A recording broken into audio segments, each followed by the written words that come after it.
Mic check, 1, 2, 3. A mic check, 1, 2, 3. Mic check, a 1, 2, and 3. I do hope that you can hear me. I hope you can. I hope you can hear what I'm saying. Testing, testing, testing, testing, testing, testing. We are live now here on YouTube and on X. And for those of you watching, thank you very much indeed for joining. Welcome to this Sunday Speak Out on the Orns Watford FC live here on X and on YouTube. Thank you, thank you, thank you indeed. It is a great pleasure to have you here on this Sunday morning here in San Francisco, California. Let me add sunny San Francisco, California, because the sun is just popping up and popping out. And I do hope that you are all well. That's the most important thing. Your mental health, your physical health is the utmost priority. And I want to start with that. It is very important. Matt, hello to you on YouTube. I am very well and fine. I've just been extraordinarily busy offline with a lot of things. I have a very busy life. Not that you don't, I'm sure you do as well. I just have a very busy life. There's a whole lot of things I do outside of anything to do with Watford FC and Orns and the podcasting. And one of the reasons why I haven't had a chance to be on here regularly and do more Watford related is that my life just outside of it is so busy. And again, I know that doesn't mean that yours isn't. I just have this so much I'm doing, work, everything else. Beyond that, there's a lot of things. But first of all, I want to start with this because I really do hope that your mental health and well-being and your physical health are good. If not, please get a checkup. Please do get a checkup. Please do get a physical. I want to start with all those things because mental health and your physical health is so important, right? So I want to start with that. I want to say hello and welcome on this Sunday to you all from this Sunday morning here in San Francisco, California. And of course, where you are, it's probably the afternoon or evening. I do hope that you can hear me on X. I do hope that you can hear me on X. You can hear me on YouTube, where I'm also streaming this live. So I was trying this morning, as I do, to try to read a book. That's one of the things I love to do. I don't get to do it every morning because I'm so blooming busy, but I try to read my book. I try to read it because I read a lot, and I try to, among many other things, I tried to read a book this morning, and I was getting ready to do that this morning, and then I decided, I had this really nagging feeling that something was happening at Watford. I don't know what it was, and I kept looking at my phone. I kept looking at my phone, and I kept looking at the phone, and then went on to Watford's social media page, and there it was. There it was. And I should have known this because 24 hours ago, I did a Orns Watford FC post-match live on X. And I had said that Javi Gracia deserved just one more month maximum, about one more month, the month of February, to get things together and try to turn things around here. And if he doesn't get the results in the month of February, then I have no problem with him going. I made that very clear. There were a number of Watford supporters who came into the forum and said, look, he's got to go now. There's a number of things that they gave the reasons for, which I agreed with, quite frankly. But I believe that it was really best to not react to the 4 games where Watford, and I don't count the FA Cup game. If you want to count that as the 5th game, fine. But my thought was it was better to not react to 4 games where Watford had been poor and look at the whole picture of Javi, the fact that he had just had 1 defeat in 14 at one stage. That was where my positioning was on this 24 hours ago, just about 24 hours ago, less than 24 hours ago. Now, that was my position. And that was still my position until early this morning out here in San Francisco, when I get to see that he's gone. Now, one of the things that I acknowledged was that he His body language was not good. You know, the efforts had not been good enough from the players. Javi had been very vocal about the attitude of the players. He had been increasingly vocal about it over the last few weeks, and very candid to his credit always, and very honest about the assessment. He was not happy with the team's energy, the team's spirit, the team's attitude. And, all those things manifested themselves on the pitch in these last four games. I still thought, and call me naive, call me a hopeless, a romantic, call me an utmost optimist, because I am actually I'm a realist as well. Call me all those things. I still thought that Javi being here for the month of February, giving him 1 month to ship up or ship up or shape out, or shape up or ship out, whatever the term is, was a good idea to do. But obviously, Javi didn't think so. Because Javi's gone now. Javi has left. We all know that by now. And thank you very much for joining on X. I do hope that you can hear me, and I do hope that you are able to see on YouTube as well. Thank you very much for that. And I really thought that Javi was going to stick this out, and I was thinking that if he wasn't, it was going to be because the owner forced him out. Now, the Watford Observer, right after I finished the Orns Watford FC post match on X yesterday evening, the Watford Observer had come out actually about half an hour before I finished with a story that was written that said that Javi planned to speak to the owner as soon as possible. Now, that raised real alarm bells for me, because I was saying on X after the post match was over, what could possibly go wrong? Javi wanting a conversation with the owner. I mean, really, and I didn't say anything more than that, but you could really read between the lines there that he wasn't going in there to say, well, I want this and I want that. He's been saying that for 3 weeks at least, that he wanted players, he wanted a better attitude on the team. The team is in a bad moment. We need to pull together. We have to suffer together, and we have to go prepare for the next game. He'd been saying that kind of thing yesterday. He'd been saying that kind of thing last week, the same kind of thing the week before and the week before that. And things obviously turned around here after that 3-0 win against Birmingham on January the 1st. And for me, obviously there was a lot that went wrong, whether it was the postponement at Hull that came, on the 4th of January, I think it was, or the 3rd of January, whatever day of the week that was. It was just absolutely mystifying to me why things turned around so fast. But obviously, there were a number of things going on behind the scenes. And one of the things that was going on behind the scenes, as we're beginning to learn now, and what we're beginning to see, is there are a lot of blooming injuries. Now, that was very clear. Now we are learning this morning that Hector Cipriano has suffered what could be a season-ending ankle injury. I mean, that's something that's problematic. He had not been playing well for several weeks, and we were speculating about why. And I was wondering whether or not Hector just had gone on a downturn, but he might have been playing with this injury.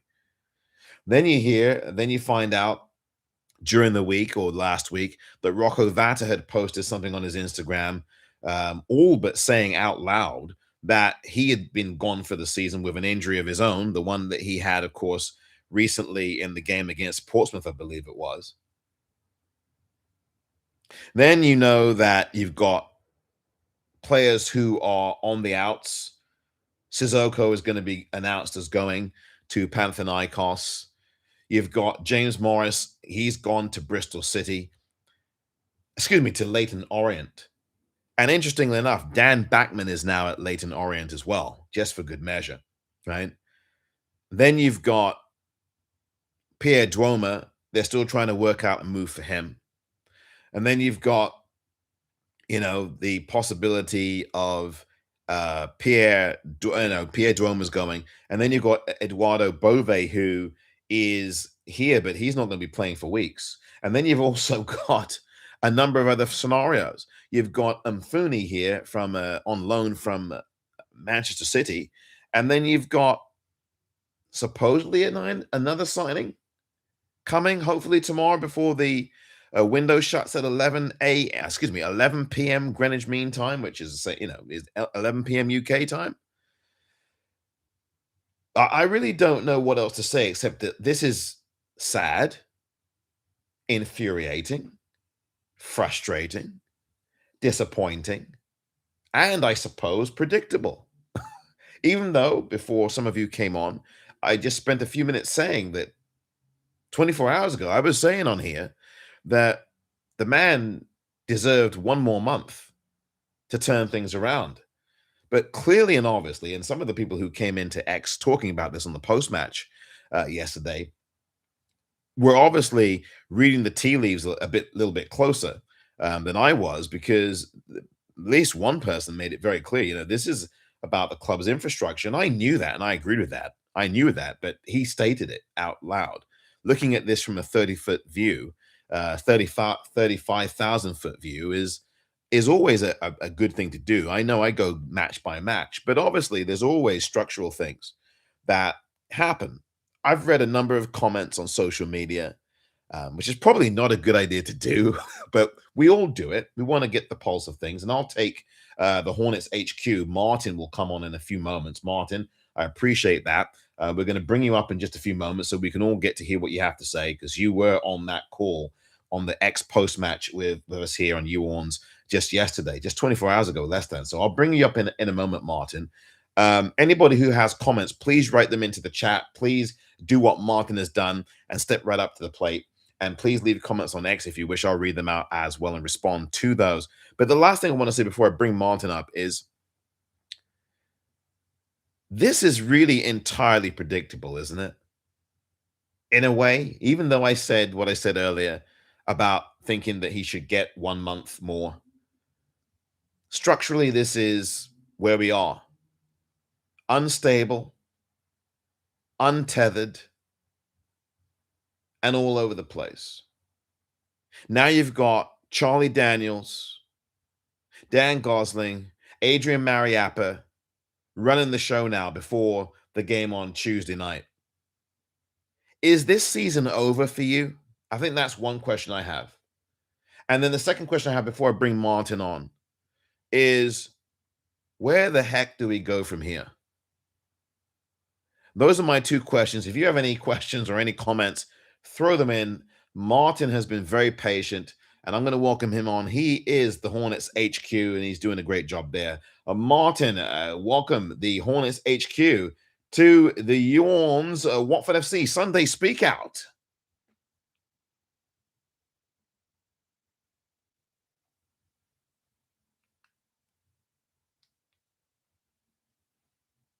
Hey, Omar. Hello there, Martin. Hello. You all right, mate? I'm here. What about you? Oh, mate, I know I just spoke to you yesterday, but I think myself and a lot of the Watford fan base sort of knew this was going to happen. Am I happy? No. I'm in a sort of weird way. I'm glad he didn't get sacked. I'm glad he walked. Because it just shows he wasn't happy with, obviously, Gino, the board, with their plans. We could all see that through team selection, his overall face expressions through meetings were alive as well. He wasn't happy. But I can't remember the other questions then. Do I think it'll change? Yes, I think let's see what happens on Tuesday. We can see what sort of teams picked. I said to one of my mates, I think you can see it now, Sissoko will probably start.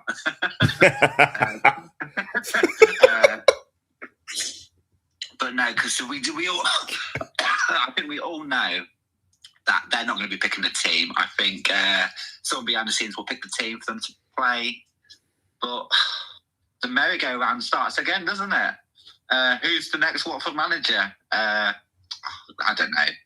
Anybody. I don't think it'll be Spanish. I think we'll probably go either British or probably Italian on next one.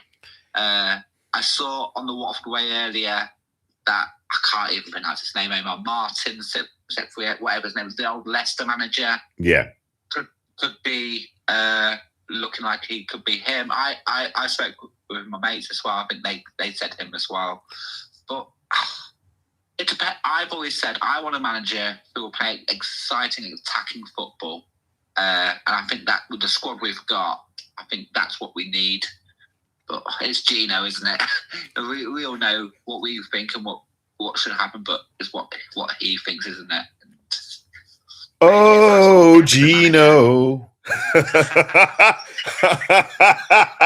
Oh, you've got to listen to that song, Martin. Anybody listening and watching who doesn't know that song, Gino, by Dexy's Midnight Runners, go look that up on YouTube and play it. It's a great song from the late 1970s. So listen to that. I think, yeah, because I remember that. I'm old enough to remember that song when it was out. I've heard of it.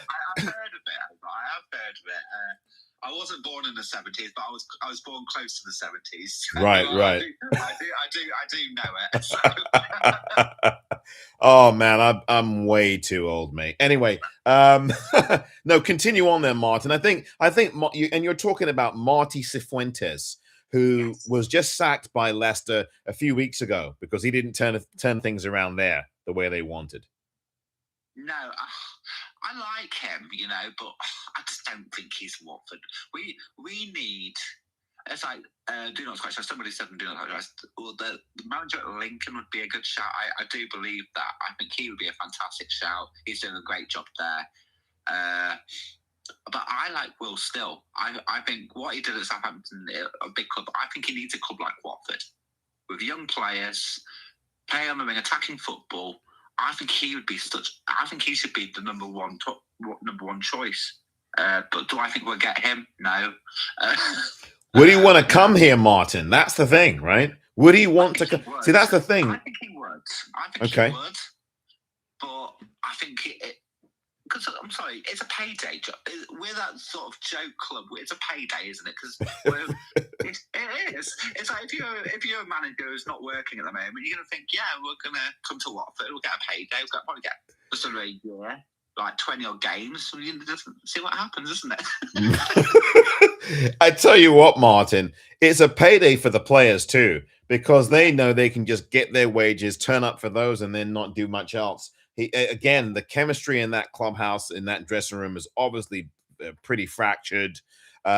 You can see that, right? I think we don't have to actually be in the dressing room. You can see it on the pitch. And what is on the pitch, Martin, and everyone else watching and listening, is a reflection of what is in the dressing room. Yeah, it's not good, mate, is it? We can all see it. Obviously, Gino does something we can.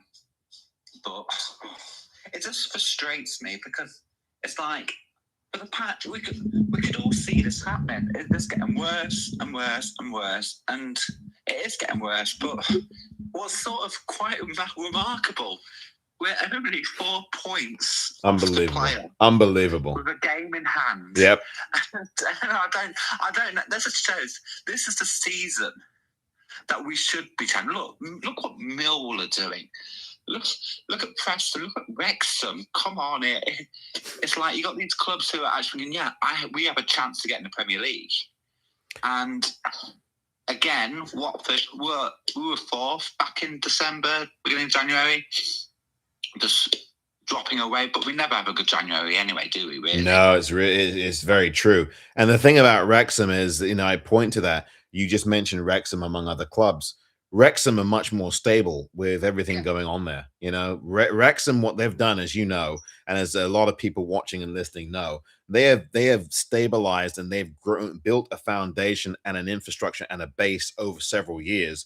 They've got owners, including, of course, the actor Ryan Reynolds and company. They've built something over a few years, and all I've been saying, and many others I'm sure have been saying, Martin, is stick with someone, build a base, build an infrastructure, and just keep growing. But we have an owner that's not going to do that the way that I would love, or some of us would love. Well, if you think about it, Omar, I spoke with this with my mate earlier. We had Chris Wilder a few seasons ago, a really good English manager. Yeah. Who could build something, but Gino didn't like it. No, Gino's not a fan. No. No, and it's why he's in charge of this club with our club. It's gonna be the same thing every single time. And how long can it stay like this until he gets fed up? Until he actually has no money? Because I still think we've got him for at least 2 or 3 more years. I reckon at least. And that's scary. But no, I don't know, mate. It's rough stuff. It is. It's frustrating. It's frustrating. I don't think we're ready for the Premier League anyway. With the squad we've got, but we do have exciting talent, and it's going to be sad because if we don't make playoffs, they're going to leave this summer. Especially like Imran lose, Irakunda probably won't go. Bar will probably go. Chakfadasi will go, and then who comes in then? You know, it's like Mama. I think he'll probably go this summer as well. He's a very exciting player. I'm just thinking if we had an attacking manager with these players we've got, what we could actually do. We'd scare the majority of the division with the attack-minded players we actually have.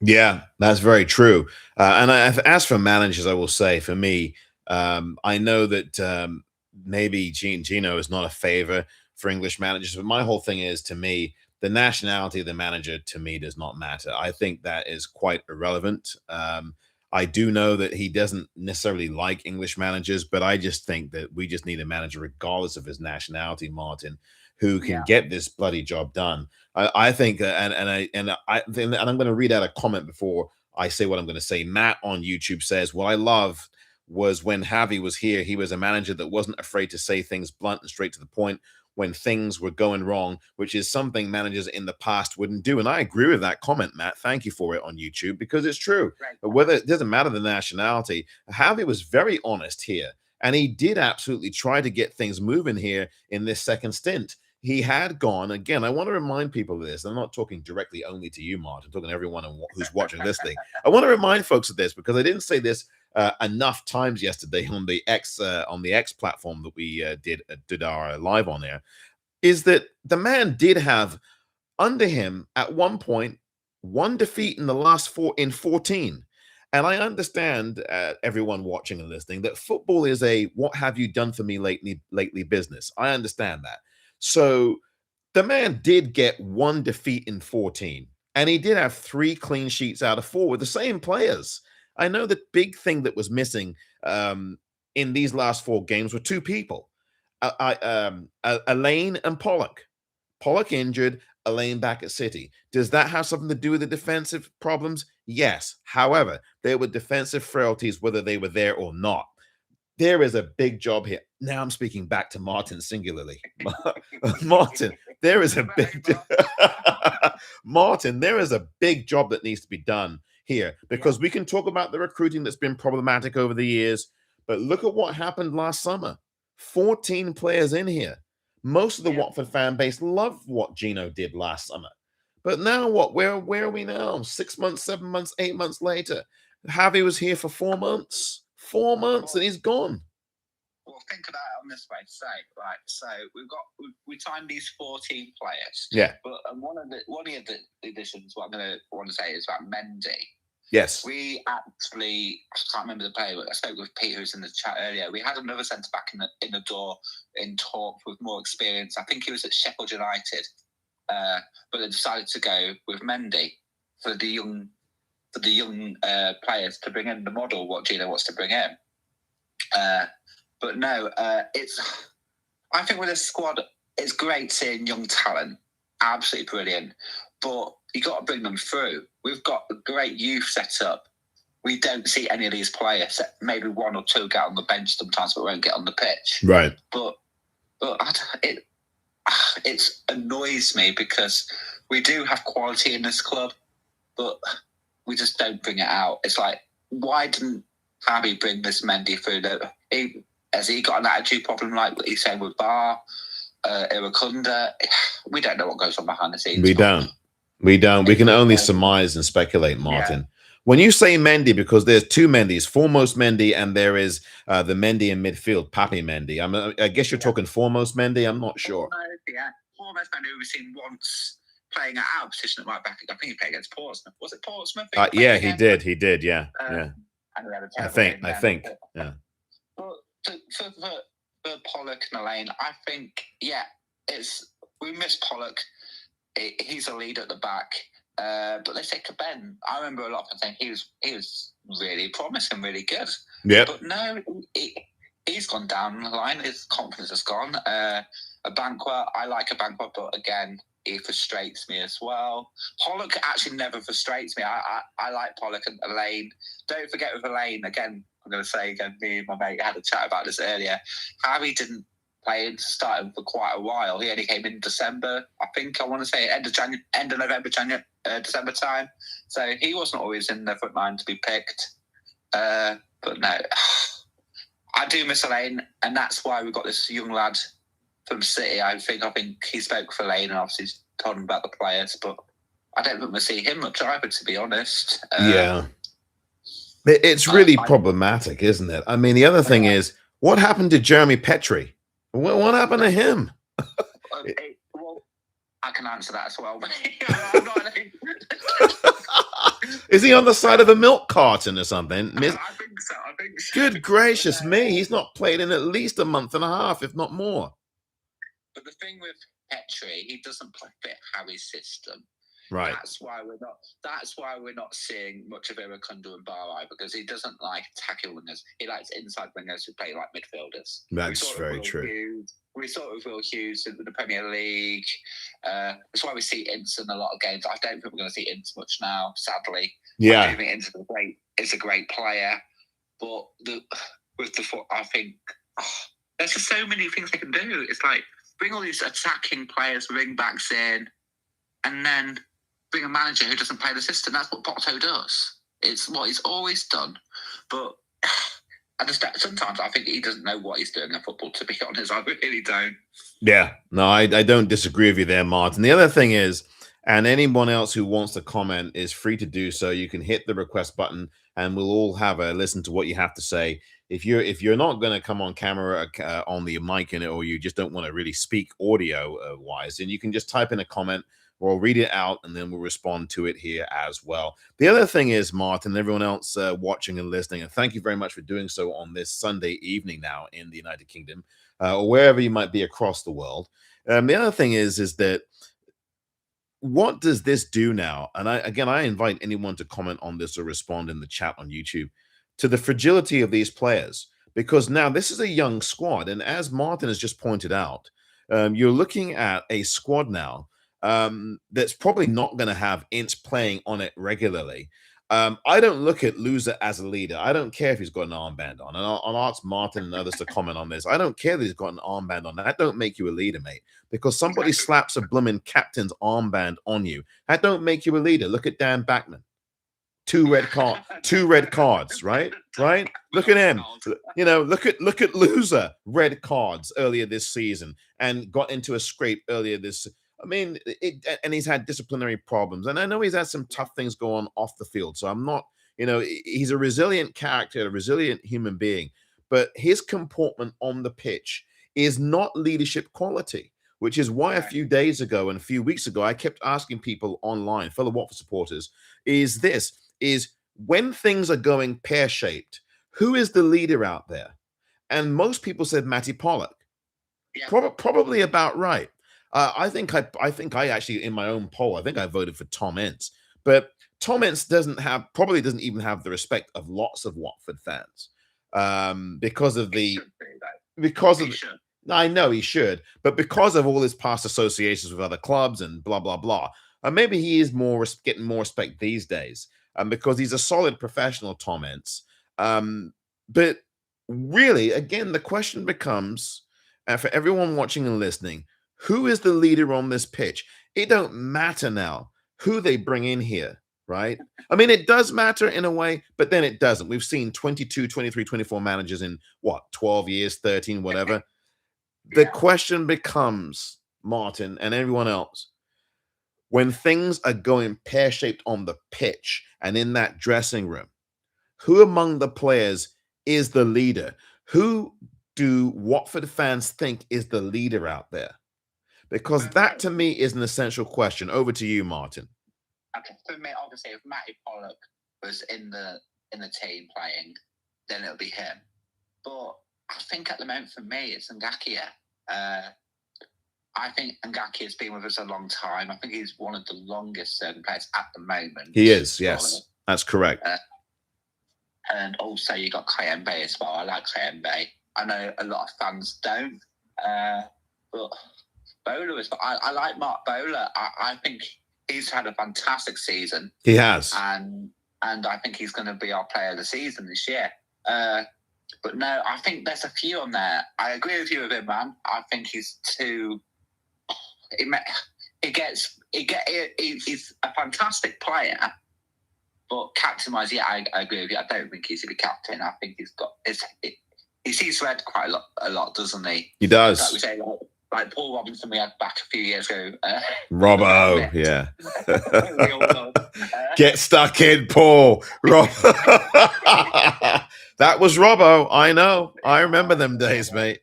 Love him, mate. Yeah. No, for me, I think I agree with your comment. Yeah, I think he should get shown more respect than he does.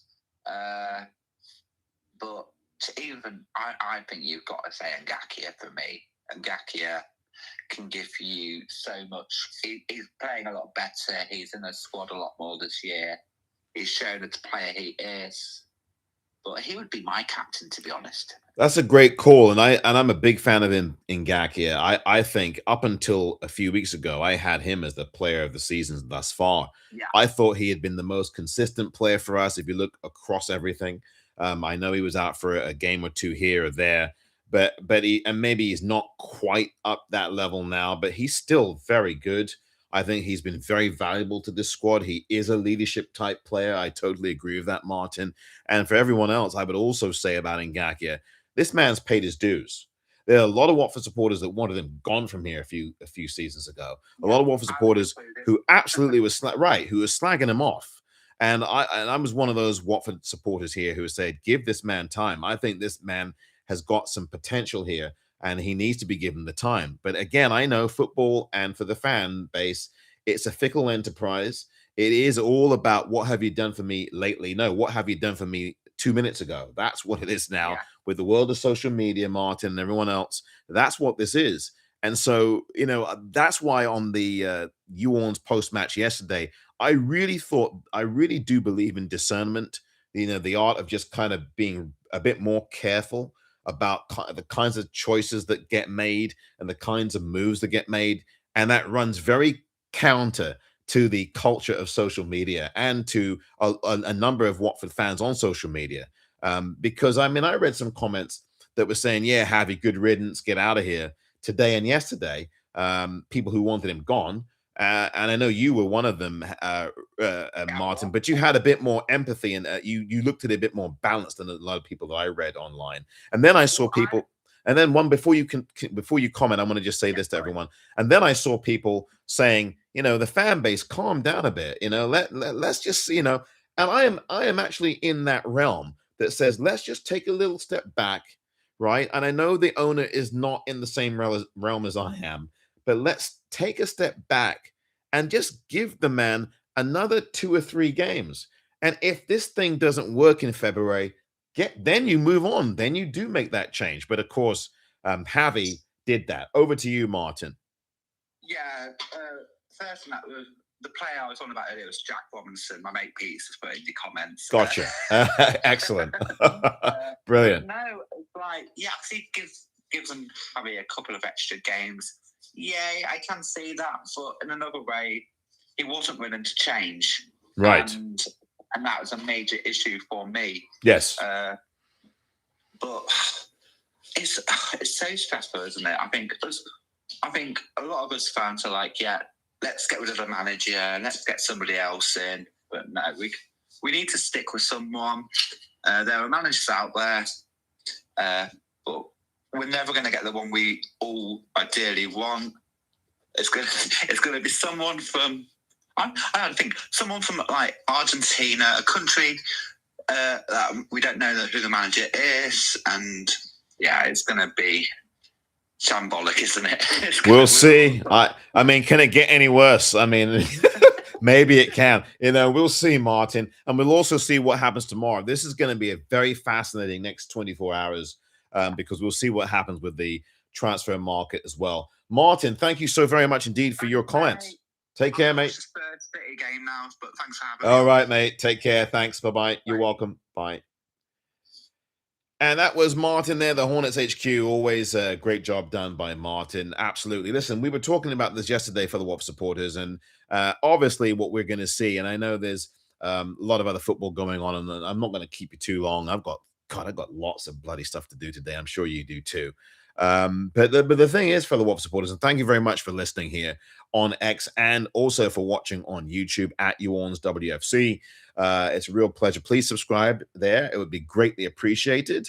And please follow on X and on Instagram as well at Orns WFC there, and on Substack, Orns WFC, the number one.substack.com. I want to read out a comment here before I get to what I was about to say. And Matt, thank you, Matt, for this comment. Leaders of this club for me is Pollock, writes Matt, because over the last games he's been in, he's encouraged everyone from the defense to the striker, no matter if we are winning or losing. So that's Matt's call on leadership. And that's really one thing I was going to ask you. Again, leadership, when things are going pear-shaped out there on that pitch, I don't care who the manager is now. I really don't at this moment. I think I'm speaking for the Watford supporters out of the frustration, out of the sadness, the disappointment, but also the utter predictability of the events at Vicarage Road at WD18ER. I mean, that's the postcode for Watford, for at least that part of Watford and that part of Hertfordshire. And you really could make a reality TV show out of this. You really could. You could make a reality TV show out of this. I mean, it sells itself. I'm not really trying to be that funny about this. And that's really one of the reasons why I asked you, how's your mental health doing? And, make sure you do things that make your mental health improve. Get plenty of sleep. That's very important. Try to stay off social media. Try to reduce your time on social media. Try not to scroll through things all day long. Regulate that. Things that actually help improve your mental health, right? And I was saying that at the beginning, asking you how your mental health is, how your physical health is, and how important it is to get checkups for a reason, not only because I do care about how you're doing, genuinely, but also because this is a mental health issue here now, and not to belittle or to trivialize very serious mental health issues. But when you really think about what's going on at Watford Football Club now, there would have to be something mental health wise that is a problem, because the definition of insanity is to do the same thing over and over and over and over again and expect different results. And that quite literally is what is happening at our club and has been happening for such a long time now. And I think that takes a toll on Watford supporters' mental health too, by the way. And I think it's been so much like this. We have, in some senses, as Watford Football Club supporters who love this club dearly and love this club with every fiber of our being, we've now become inured to this. We have now become, forgive my term here, Stockholm Syndrome prisoners to this. We have essentially over, 15 years now, whatever it's been since the Pozzos have owned this club that we love, we've now become conditioned to expect this. And that's because it's happening. Every season, there has been a change in manager. I can't remember a season, except for the one that Javi was in for the previous stint that Javi did, where there wasn't a change of season, a change of manager in a season. If I remember correctly, last season, I think, no, Tom Cleverley may have lasted the whole season, the season that he was here, right? But apart from that, there aren't too many over the decade and a half or so where Pozzo's been in charge, where there hasn't been a managerial change. This has been at least the third time in the last 5 or 6 years where there's been 3 managers in a season for Watford. It's not worked. It hasn't worked, right? And you can see me on YouTube being a bit more emphatic with my gestures, right? It hasn't worked. And so people have called, including me, for many years, for the last 2 or 3 or 4 years, for Gino to exit. And I've said this now in the more recent months. Gino's not going anywhere. Gino is not selling this club anytime soon, as far as I know. And I've done enough research on this and enough looking at this to know he's not selling anytime soon. There have been efforts to get investors from overseas. Here in the US, those things have fallen through, right? So we have to just move on from the reality of Gino leaving anytime soon. And when he does leave, if he decides that he's packed it in and he wants to sell on, who's coming in? Always the question I ask. If you're going to get rid of a manager, or if a manager's going to walk in the case of Javi, who's coming in here?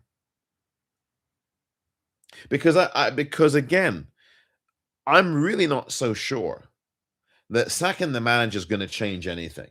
I'm really not so sure, because I think we have enough evidence before our eyes and ears now, over the last 10, 12, 14, 15 years, that signals that changing a manager doesn't necessarily change the fortunes at Watford Football Club.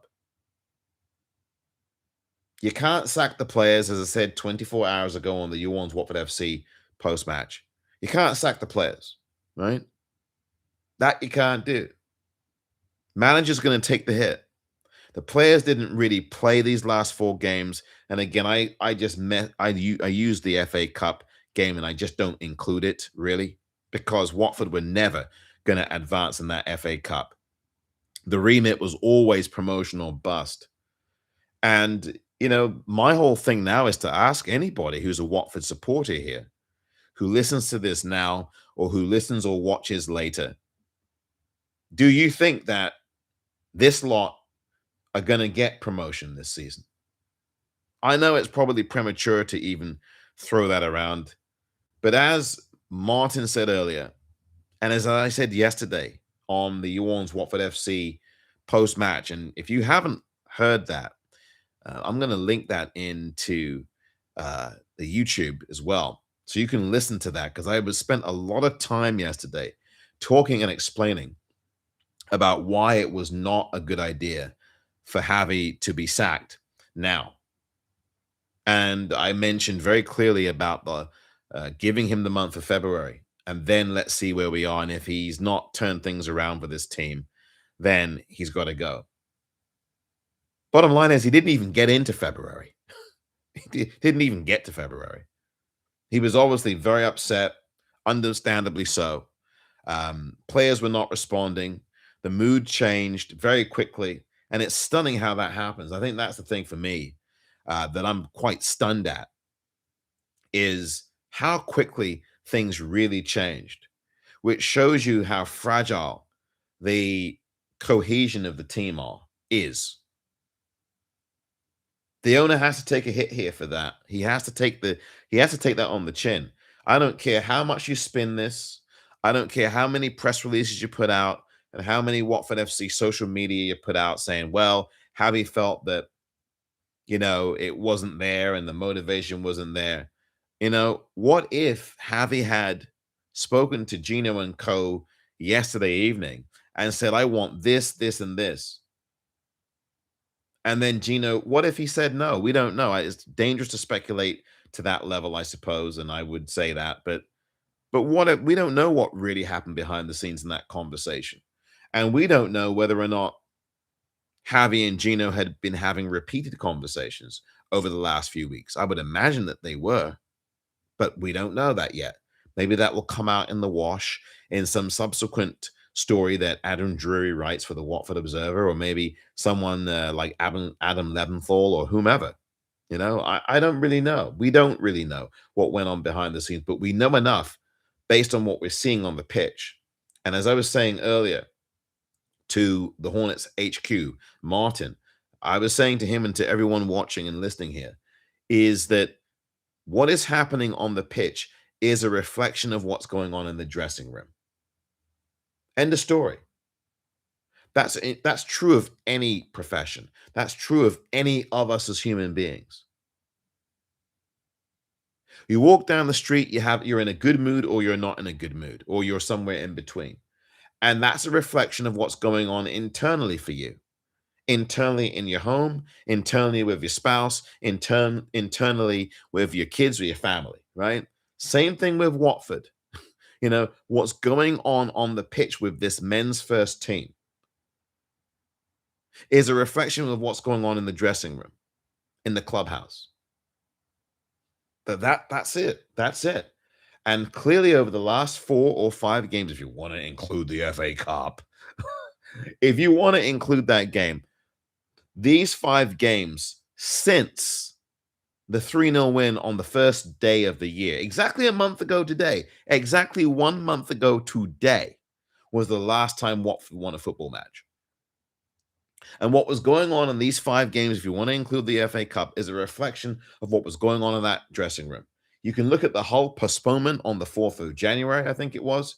Yeah, because it was January 1st fell on a Thursday this year. So Sunday was the 4th of January, right? So the 4th of January was that postponement at Hull. Was that the turning point? I mean, was it, or was this going on even before Watford won these 4 games in a row? Because Watford were winning 4 games in a row, and the team showed you they were capable of it. Doesn't matter the nature of the win; they got the job done. 4 straight wins. The team is capable. My real question is, and you can write this in the chat on X, responding to this Orns Watford FC Sunday Speakout. You can write it into the YouTube chat, and I'm going to read out your comments in a moment from YouTube. But my real question is, do you think this lot have got promotion or going to get promotion? 17 matches to go. You got a game in hand. You're only 4 points off the playoff spots, which is another reason why I said yesterday that Javi needs to be given the month of February. That's why I was saying that yesterday. It's not like we're 14 points off the playoffs. We're only 4 points off with a game in hand. Game in hand.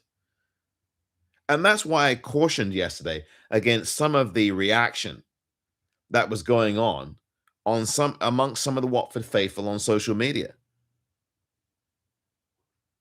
14 matches, he had only lost once in that 14-match stretch. Something like that. 1 in 13 or 1 in 14. And then the next 4 matches were 2 draws sandwiched by 2 losses. A loss to Millwall, 2 draws, 1 at Blackburn, 1 at home to Preston or whoever the heck it was. I forget now. They're all a blur now, these games. And then the loss yesterday to Swansea, where they were really poor second half. The body language is telling, the composure, Iran Kunda just absolutely losing it. I know he's a young lad, but these lads have to grow up. And I think the owner has to grow up as well. The owner's done some very good things this season. He did do the transfer market very well in the summer. But the owner has to grow up now as well, for a number of reasons. Not on everything, because he's done some things very well, the owner. I have always credited this owner when he's done the right thing. And when he's not done the right thing, I've always made very really clear criticism and very discreet criticism of him. And I don't mean discreet as in, oh, we're discreet. I mean discreet as in discrete, which means clear, right? Clear and unmistakable.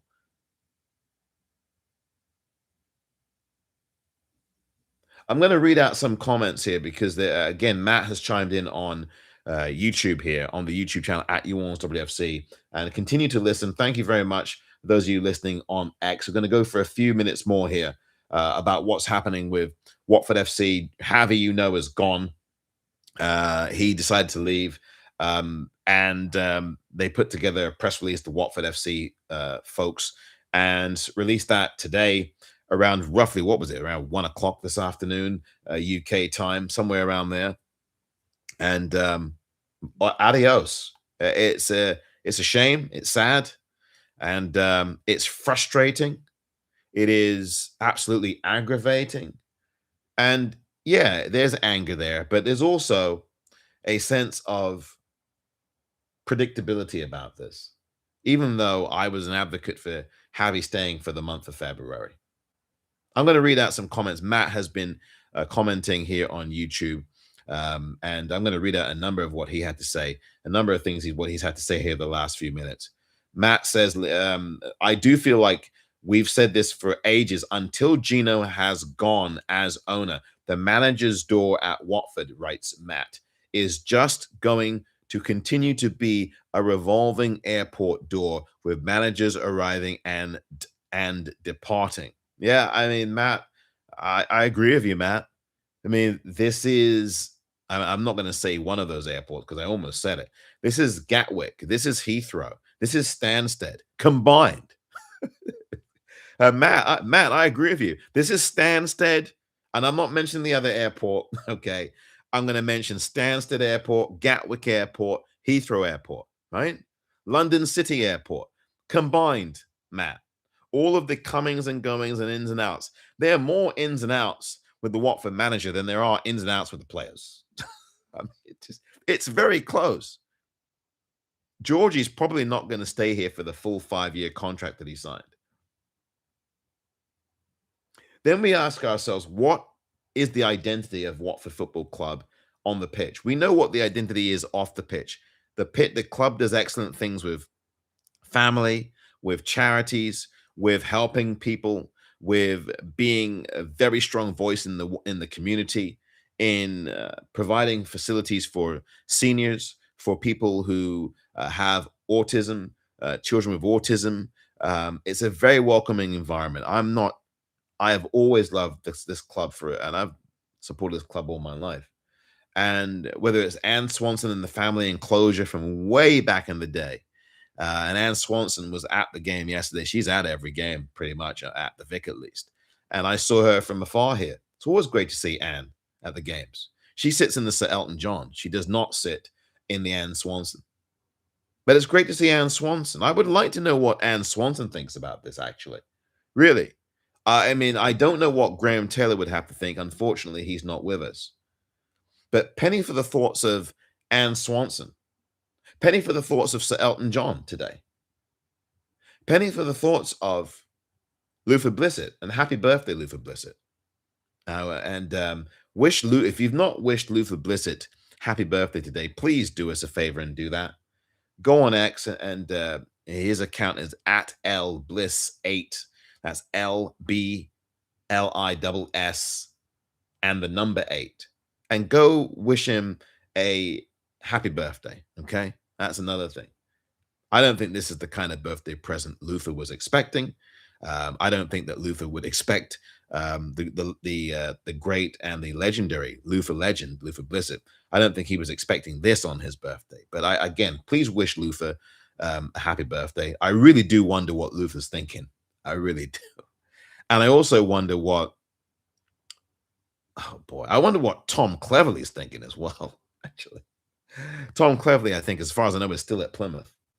Plymouth are going up, and they're kind of having a very interesting season, I'll put it that way. But I do wonder what Tom Cleverley's thinking. I really do. I'll leave that there, right? More from Matt on YouTube, and everyone else, if you have comments, I'm going to read them out on X as well. You're more than welcome to leave comments. I'm going to read them out. Jack Robinson. Okay, that was Pete earlier on who was sending that information out to his buddy there, Martin. Look, the bottom line is that this is very sad. I find it, I think, to express my feelings about this, I'm profoundly saddened. And I think I'm sad not only for Javi, because I think Javi comported himself well here in this second go around. I know you can see he looked exasperated yesterday. His arms were folded. He just was at a loss to deal with this football team. And here's something else I didn't say earlier, and I'll read out your comments in a minute, Matt. Forgive me for saying that, for just preempting those for a second. Here's what I'd say to you, for those of you watching and listening, whether you're listening live now or listening to this as a recording. Javi Gracia behaved in a classy manner here, right? And I thought he did what he could do. But here's something that you've got to keep in mind. Not about Javi, but about the players. When Gino did the excellent job that he did bringing in the 14 players in the summer window last year, one question that was not asked, and I don't think I even asked this question either, by the way. What is the temperament level of these players? My point is, just because you have talented players that you bring in, and just because you have really talented technical players, gifted players, skilled players, and you bring them in here, doesn't mean that their attitudes are right. Doesn't mean that their mentalities are right. Doesn't mean that at all. The young players, fragile perhaps, confidence ebbs and flows much more with younger players than with more veteran players. It's a risky gamble at times in terms of having younger players in a squad. But look, there's no backtracking here from me. I had said this from the beginning. As soon as the 14th player came in here, I made it very clear on these channels that I thought Watford were going to reach the playoffs this season. And I wasn't prepared to go any further than that. And at this point, I am sticking with that. I'm not going to change my mind. I said playoffs. The owner made it very clear, promotion or bust. And the fan base at large, the beloved faithful that we are, the Watford faithful at large, echoed the tune of the owner. There were comments on social media saying we're going to walk the league. Comments were like that. Those comments were being expressed on social media that Watford were going to walk the league. I'm not kidding here.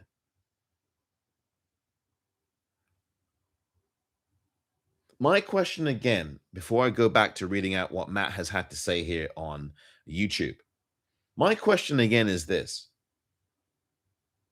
Where do you think that this team is heading this season?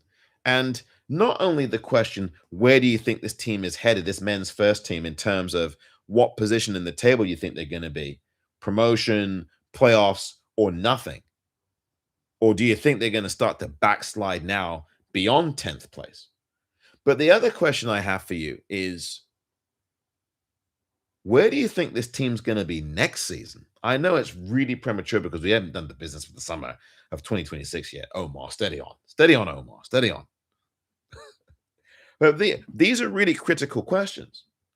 And the third and final question is, as a Watford supporter, as you are, what is your outlay for the next couple of seasons? What is your outlay? What is your plan? What is it that you want to see in the next couple of seasons here?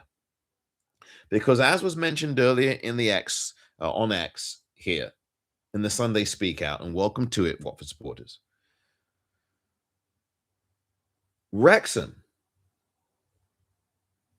have dug in for the long haul and have gone with stability and have a model of success. They have brought in two owners now, two people, Ryan Reynolds, the actor, the well-known actor. You know who, I'm sure you've heard of Ryan Reynolds, Canadian actor. He's been in films all over the place. He's been on TV and he's been on commercials here in the United States. And he's on a reality TV show and about Wrexham. Wrexham is look, I know that Wrexham's a different club from Watford. We all know that, right? And maybe it's quote unquote dangerous. And I'm doing air quotes now on YouTube at Orns WFC. Please subscribe and like the videos. Air quotes, right? Maybe it's dangerous to compare with Wrexham. But look at the model Wrexham have got.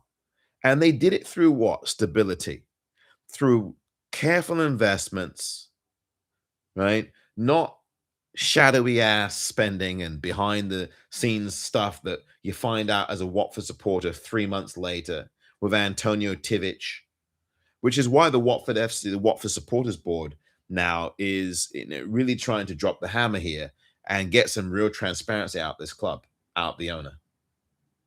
But Wrexham is a good model to look at because a number of us, yours truly included, and a number of other Watford supporters have been saying forever stability, stability, stability. Build something. We said that with Tom Cleverley, build something. We said that with Rob Edwards, build something. We said that with, oh my God, how many other managers?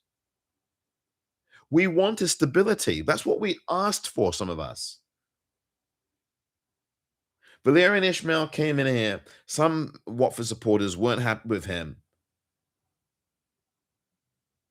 He had gone through one streak and then another streak that was a good, then one that wasn't good, and then he was gone. Tom Cleverley was here, had a pretty good run, many months. I think it was 6 or 7 months, 6 or 7, without defeat at Vicarage Road. Then he was gone. Pezzolano came in, and the day he was sacked off the back of 7 points out of a maximum 9. 7 points out of a maximum 9 points in a week, sacked. Now, we know the reasons why. I'm not going to relitigate that here. I caught when the sacking happened, and before the sacking happened, actually, I said that he should be given another 5 games. I said that. He was not given another 5 games. Before Javi's departure yesterday, I said Javi needs to be given the month of February to sort things out with this club, with this team. I said that here just 24 hours ago. A number of Watford supporters were very clear he's got to go now. That's what the Pot So Out movement, who has now joined us on X, was absolutely, and I agreed with him when he said what he said yesterday. And he said this goes deeper than just Javi. You've got to look at a 35,000 foot view, and I agree with him. What I said is that I think Javi needs another month, and if he doesn't sort out February, he's got to go. I'm full in support of him going then. But again, as I said earlier, before some of you joined the X portion of this Sunday Speakout, and again, not to malign anyone who has mental health issues and concerns, right? The definition of insanity is doing the same thing over and over again and expecting different results. And for all the years that this owner, through good and through bad, through thick and through thin, has been here, we have seen a merry-go-round.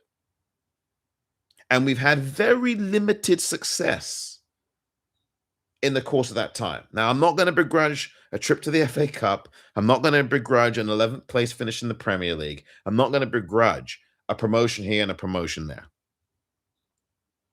But what has been missing over the years, over all of these years? Stability. And I understand that football is a results-oriented business. You understand that too, fellow Watford supporters.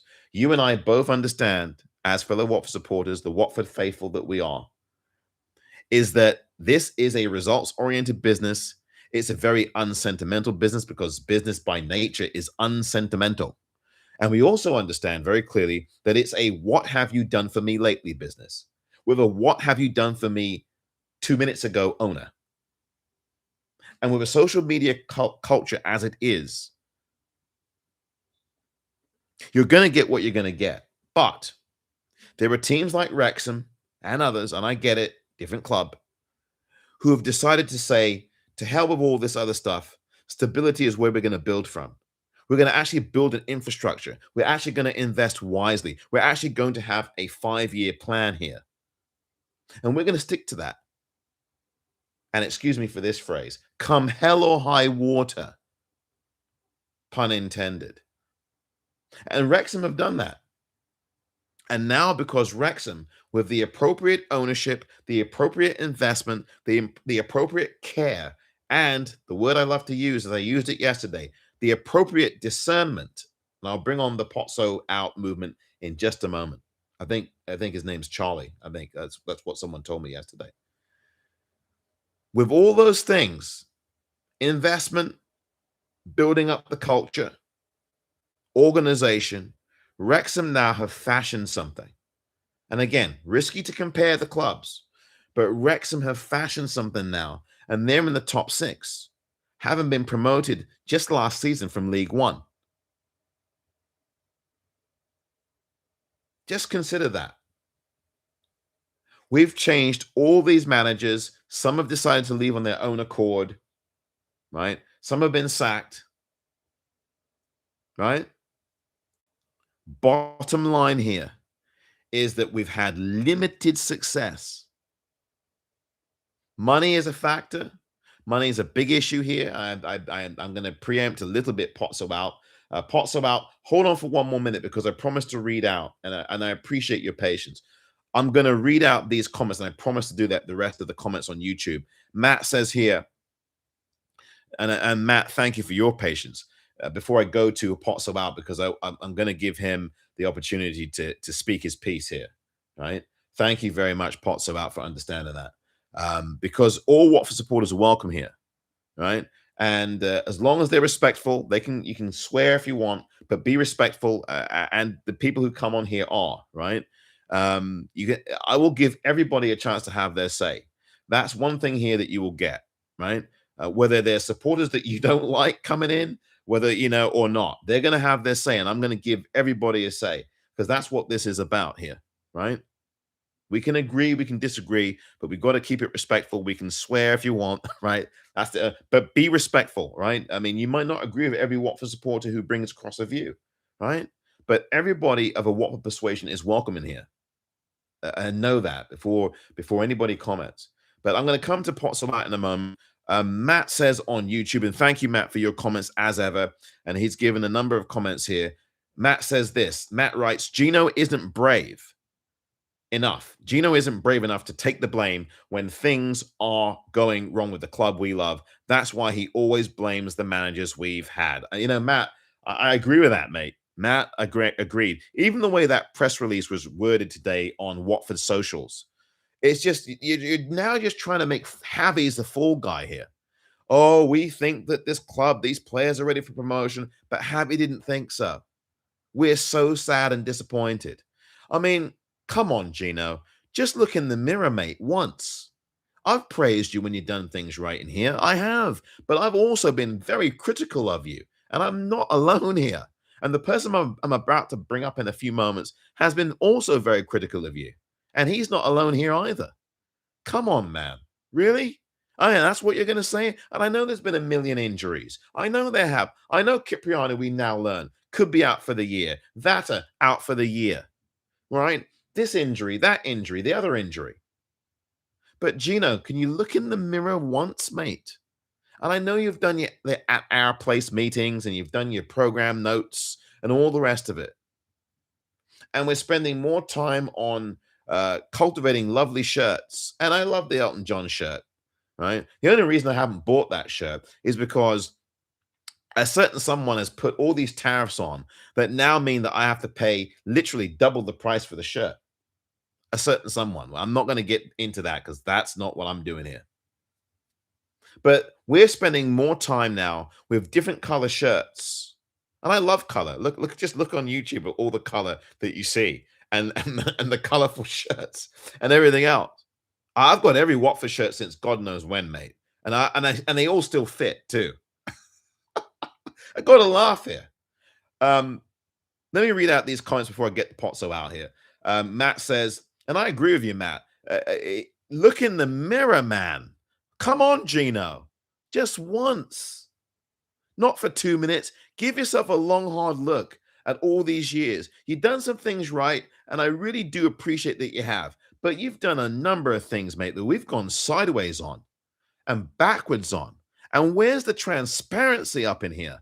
Where is the transparency? That's where my frustration is. And I know I'm not alone because this Javi moving on, Javi did the right bloody thing, mate. Frankly, I was willing to give him one more month. And as Hornets HQ, Martin said earlier, he's glad that Javi walked, and I am too, in a way. I was willing to give him the one more month to see what happened. And Javi said, I've had enough of this. The body language was obvious. And when you saw Iran Kunda having a scrape and the assistant coaches running over there, Javi just stood there like a statue. He barely didn't even look over at what was going on to his right. All right, here we go. If the players, Matt, thank you for the comments. If the players don't start taking the chances we've been having in games, we should have been winning or keeping their heads when things are tough. I can't see playoffs. I could only see top 10 at best. Thank you, Matt. I'm going to stick with playoffs, incredibly enough. But Matt, I thank you for your comment. Yeah, I mean, look, they are 10th now. They are 10th now, 4 points off. What on earth is going to happen at the MKM on Tuesday night, Matt, or anyone else? What the devil is going to happen? Does anybody have a crystal ball? Does anyone want to put on odds? Does anyone want to go to Coral or William Hill or Ladbrokes or anything? Do you want to go to William Hill? Place a bet? What are the odds that Watford get anything out the game on Tuesday night with Mariappa, Dan Gosling, Charlie Daniels, and the rest? What do you reckon? How many? What's your odds on it for a win on Tuesday night? And finally, from Matt, I'd love Gino, and thanks again for the comments, Matt, as ever. I'd love Gino to use that pea size of a brain of his and give a chance to a manager to get used to how the team play, or for someone to step up and buy him out.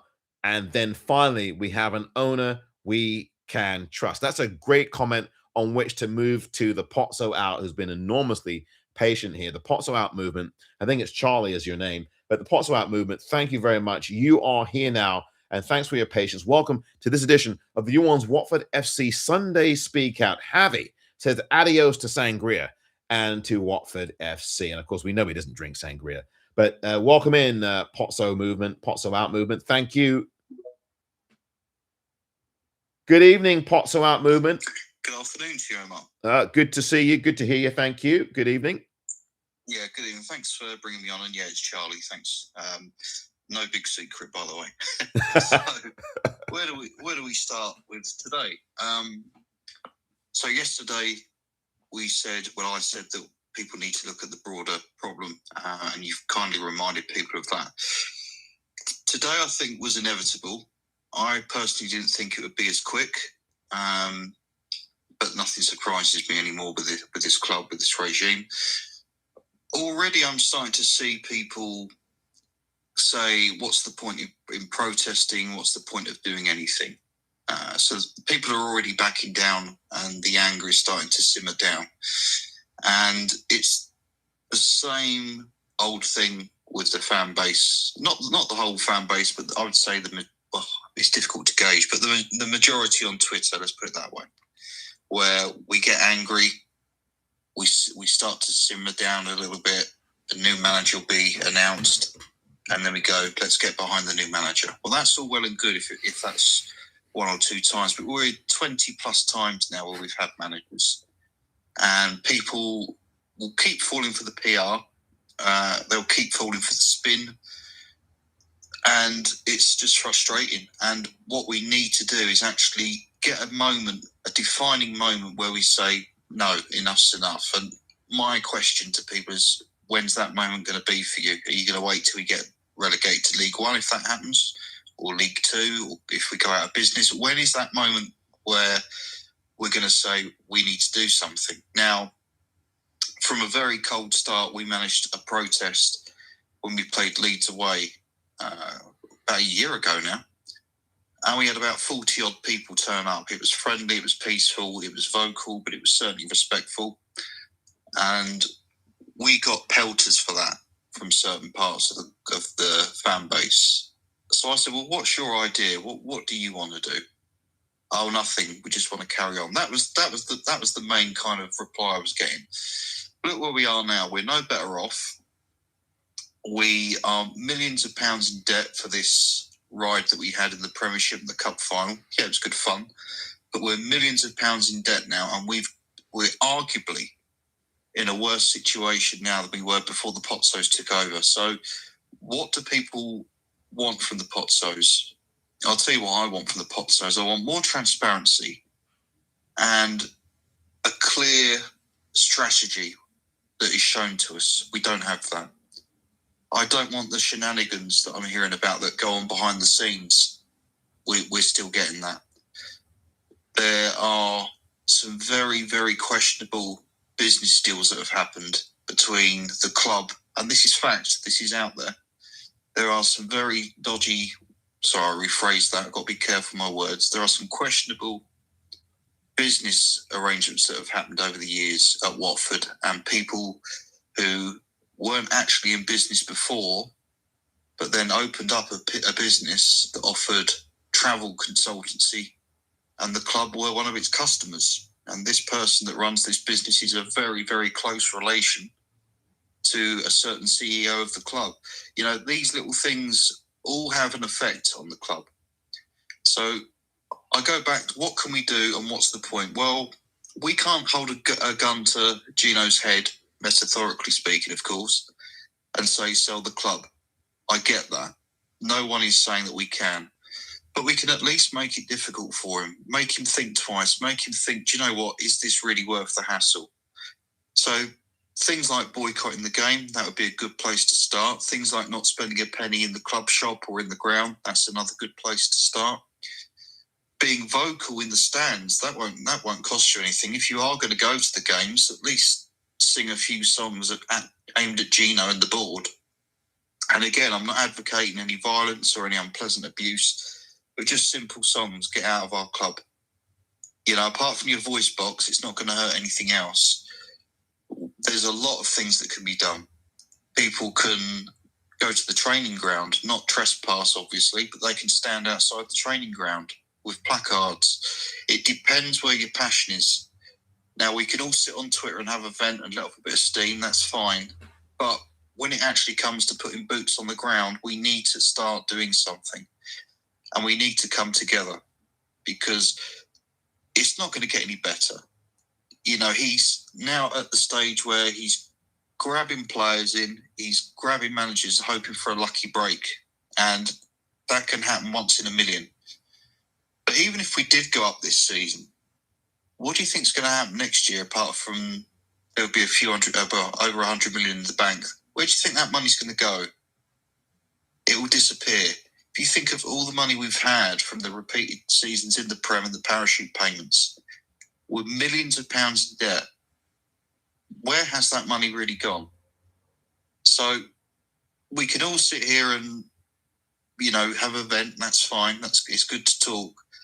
But people are going to have to go that extra mile if they genuinely are fed up and if they do want change. Because, and I hate to bring his name up because he's not here anymore to speak for himself, but I think Graham Taylor would be extremely worried if he was alive today. And I don't think it's any coincidence that since the great man passed, this club has really gone full on in madness, in lunacy, in anything you want to call it.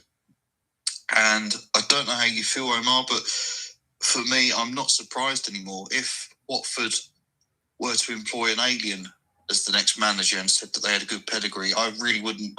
It wouldn't surprise me anymore.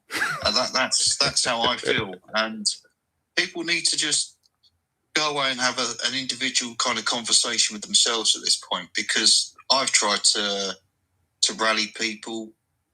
A good few loyal people did come out, and I've made some good friends from that. But the overall majority of the fans are very, very placid. So that's where we're at. Something needs to be done.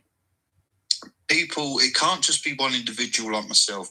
It's got to be a broad spectrum of fans coming together. It doesn't even have to be under the Potso Out movement. I'm not in this for egos or recognition. I just want my club to feel like my club again.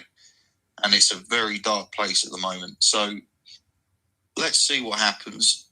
I'm not holding my breath, mate, but I'd like to think that enough people could at least get together and have a chat and see where we go from here.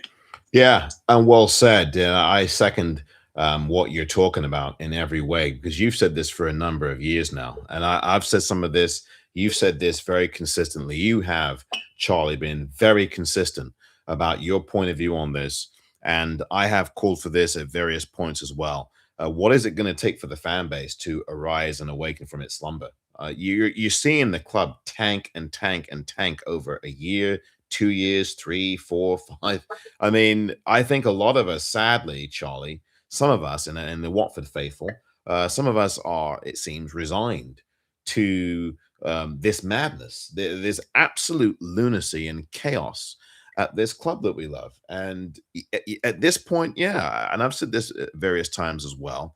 I haven't said it as often or as consistently over the last season as you have, but at some point, the fan base does have to wake up here and not just wake up, but actively do something. And again, nothing violent because I am firmly against that. It has to be vocal and peaceful. It has to be economic. It has to be wide ranging in that way. And nothing violent at all will suffice. That is not the way to go. But your efforts have obviously been very commendable.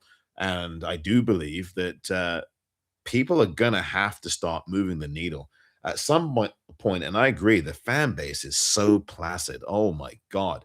When I think of Sheffield Wednesday, when I think of Blackburn and Blackburn fans staging a walkout and boycotting the match when Watford were there and Ewood Park was like a funeral parlor. I mean, blimey. I mean, this is Blackburn. I know Blackburn Rovers have a big, long history. I know that they're a bigger club in that way historically. But I think of Blackburn, I think of Newcastle, I think of Man United.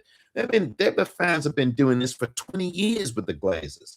I mean, and now they're beginning to turn the club in United in the right direction, or at least they're beginning to. Their results are going that way with Carrick at the moment. But the point is, yeah, why can't we do that? Is it because the town of Watford is so quiet and so unassuming? What is it? I mean, I'm from that area.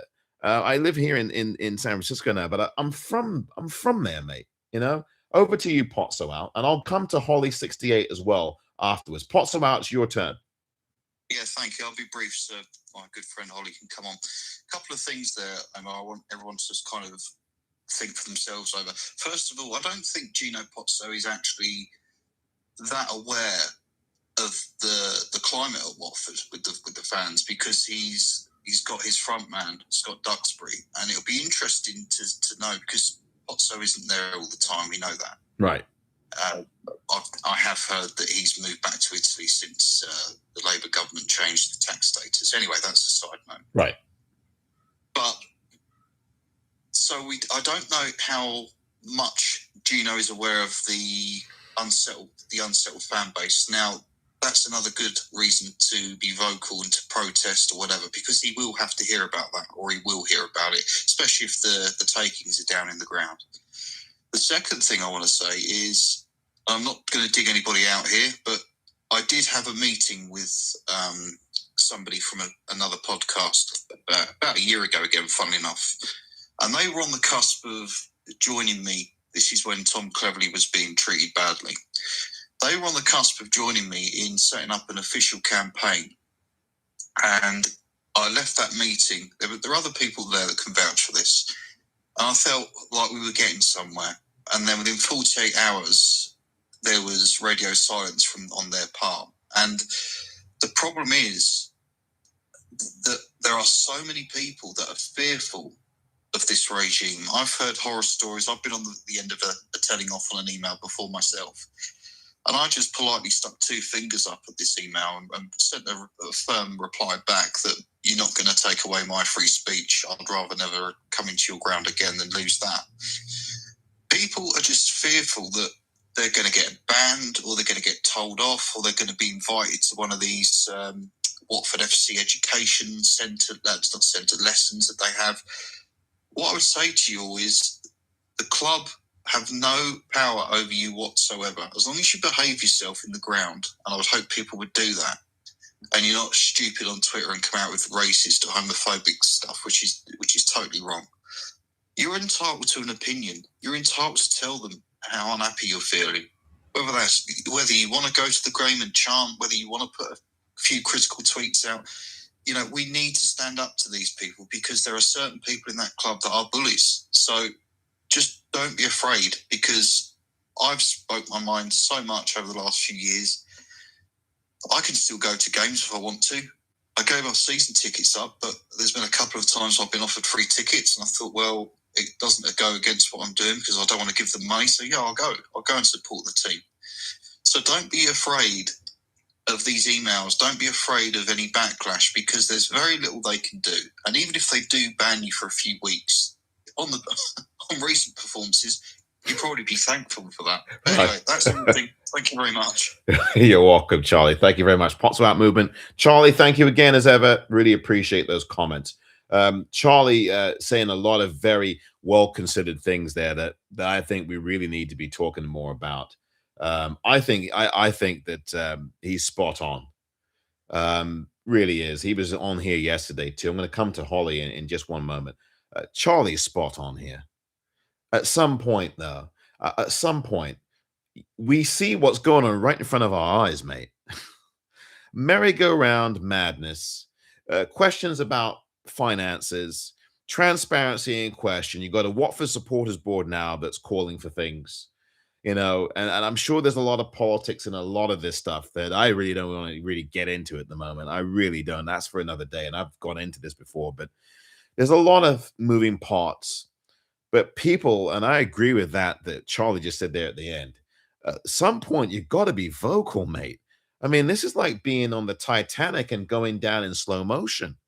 And you're taking the fans with you too. I mean, really, at some point, we do have to make a stand here. There are more of us than there are of them. And I hate to put it in that language, but football clubs are nothing without the fan bases. It's just very simple. I promised to bring Holly on. I don't want to leave Holly hanging out, waiting too long. Holly, it's over to you. Thank you very much indeed for joining us here on the Orns Watford FC Sunday Speakout. Javi says adios to Watford and the Sangria that he doesn't drink. Hello. Hey, good afternoon. Good afternoon, Holly. Just wanted to come on and answer your point about protests, and you mentioned Sheffield Wednesday, Blackburn as examples. I've been going to Watford. I went to my first game 50 years ago, and I've been going regularly probably for the last 43, 44 years. So I've kind of grown up, boy, teenager, man, Watford through and through. You cannot compare us to Sheffield, a major city up north where the football club has a massive role in that community. Blackburn Rovers. When you look at clubs with large fan bases that will protest, it's often where the football club is the core. Newcastle was mentioned. Yes. Watford's not like that. No, exactly. No, you're right. I did say that earlier. Yeah. So I grew up I went to school in South Oxley. Yeah. Which back in the day was pretty rough and had a lot of issues. Mm-hmm. But, taught me how to be very streetwise, and I've got a lot of friends that I grew up with and still in touch with now. But they all supported other teams because we were on the doorstep of 8 other clubs. So Watford was never, ever the kind of be-all and end-all.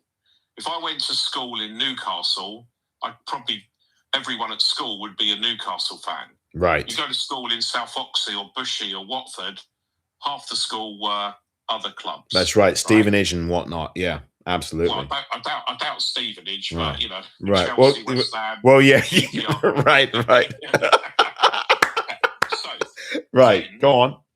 As Watford has evolved as a fan base, we've attracted probably more middle-class types of fans, often where the father was not necessarily a Watford fan, but the children in the local area have wanted to go to a game.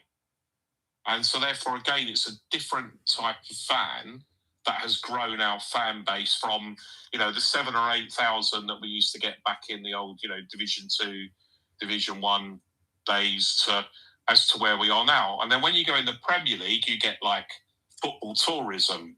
Some stay sticky, some don't. Right.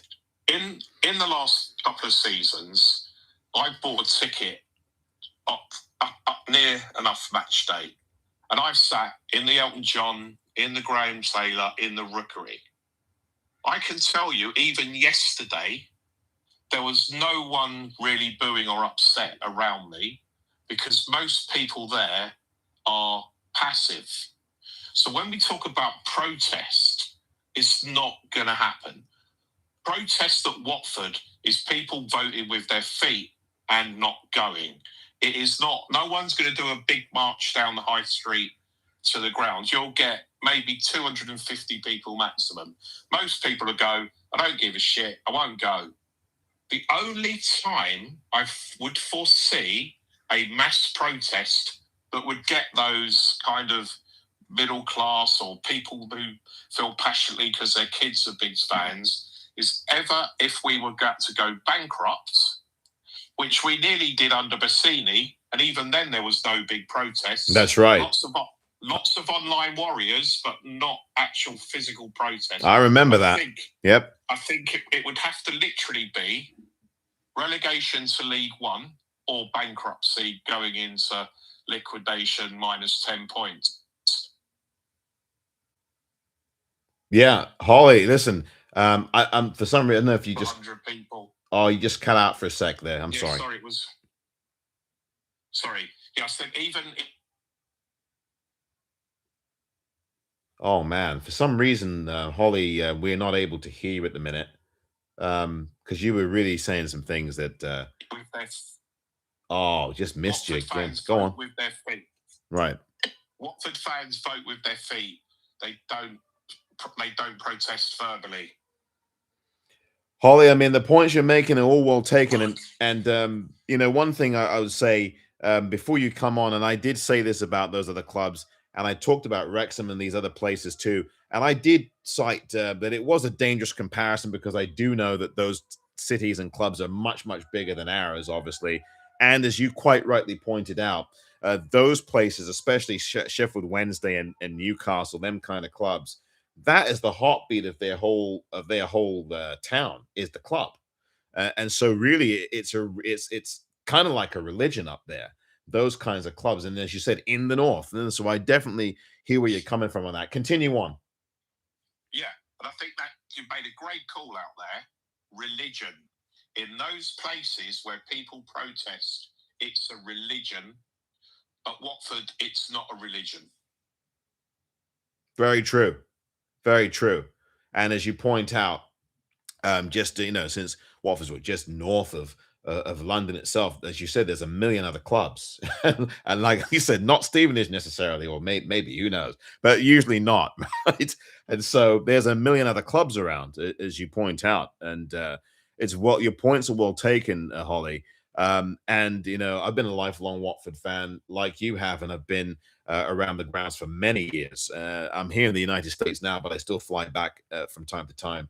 But yeah, I definitely think that what you're saying is absolutely spot on as well.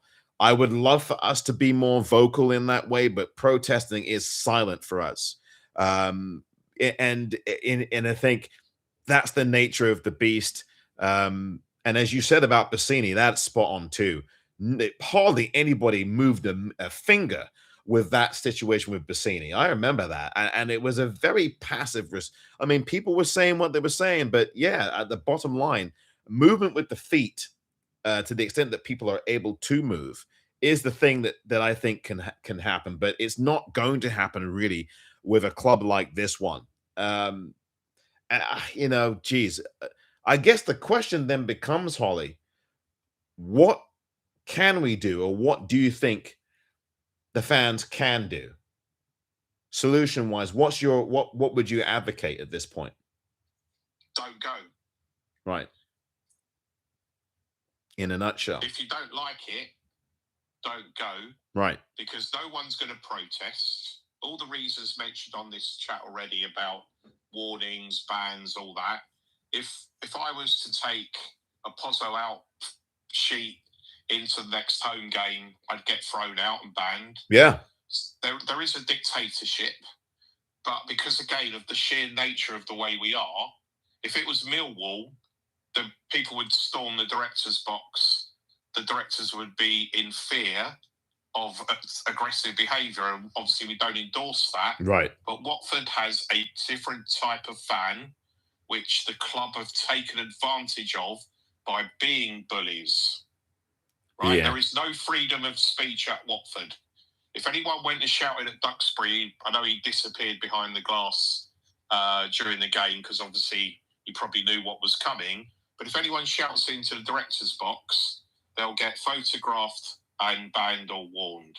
If anyone takes a Pozzo out banner, they'll be singled out and banned. It happened a couple of seasons ago. It did. Yep. So my advice, if you don't like it, vote with your feet, don't go. Holly, that's really sound and sage advice. Holly, thank you very much indeed, unless you have anything else you wanted to say. No, thank you for having me on. Of course, you're most welcome, Holly. Take care. Cheers. Holly, they're talking a lot of sense. I mean, at some point, if you don't want to make a kick and a fuss, just walk out. Vote out. Just walk out, for heaven's sakes. You have to burn. I shouldn't use this. I was going to say you have to burn the village to save it. No, I'm not advocating any violence. But you have to walk out there and just not go to these games. And of course, there's ways to watch this team without actually going and spending money at the football ground. And I think that makes a lot of sense. And I've said that here sporadically. And the last two speakers we've had, Charlie and Holly, have said this consistently, obviously. And I've said this from time to time over the years, that we have to, as a fan base, get animated enough to do something. And I totally agree. Look, with the whole thing around, there's a bullying culture at the club. I mean, absolutely what happened a couple of seasons ago. You had very clear references to Pozzo out, and free speech was being completely trampled on. Trampled on. You're a family club and you're taking away banners from kids, from adults. That's the culture at Watford. That is so true about, and that culture is still around, obviously. You've intimidated parts of this fan base into not speaking their minds or not doing the kinds of things that come at other clubs. And Holly was absolutely right about Millwall. And the same thing in West Ham. Absolutely. We saw that with West Ham, with the two Davids, the two owners of that club. And a few years ago, you had fans run on the pitch during the game. These fans wanted the Sullivan and whoever the other David was out of there. I think they're still around. One or two of them are. But the point is that those fan bases, obviously, much more rabid, much more about it. And again, I know there's other circumstances around that. But West Ham fans absolutely can't stand their owners, right? And certainly Millwall totally would have stormed the place. They would have absolutely done that.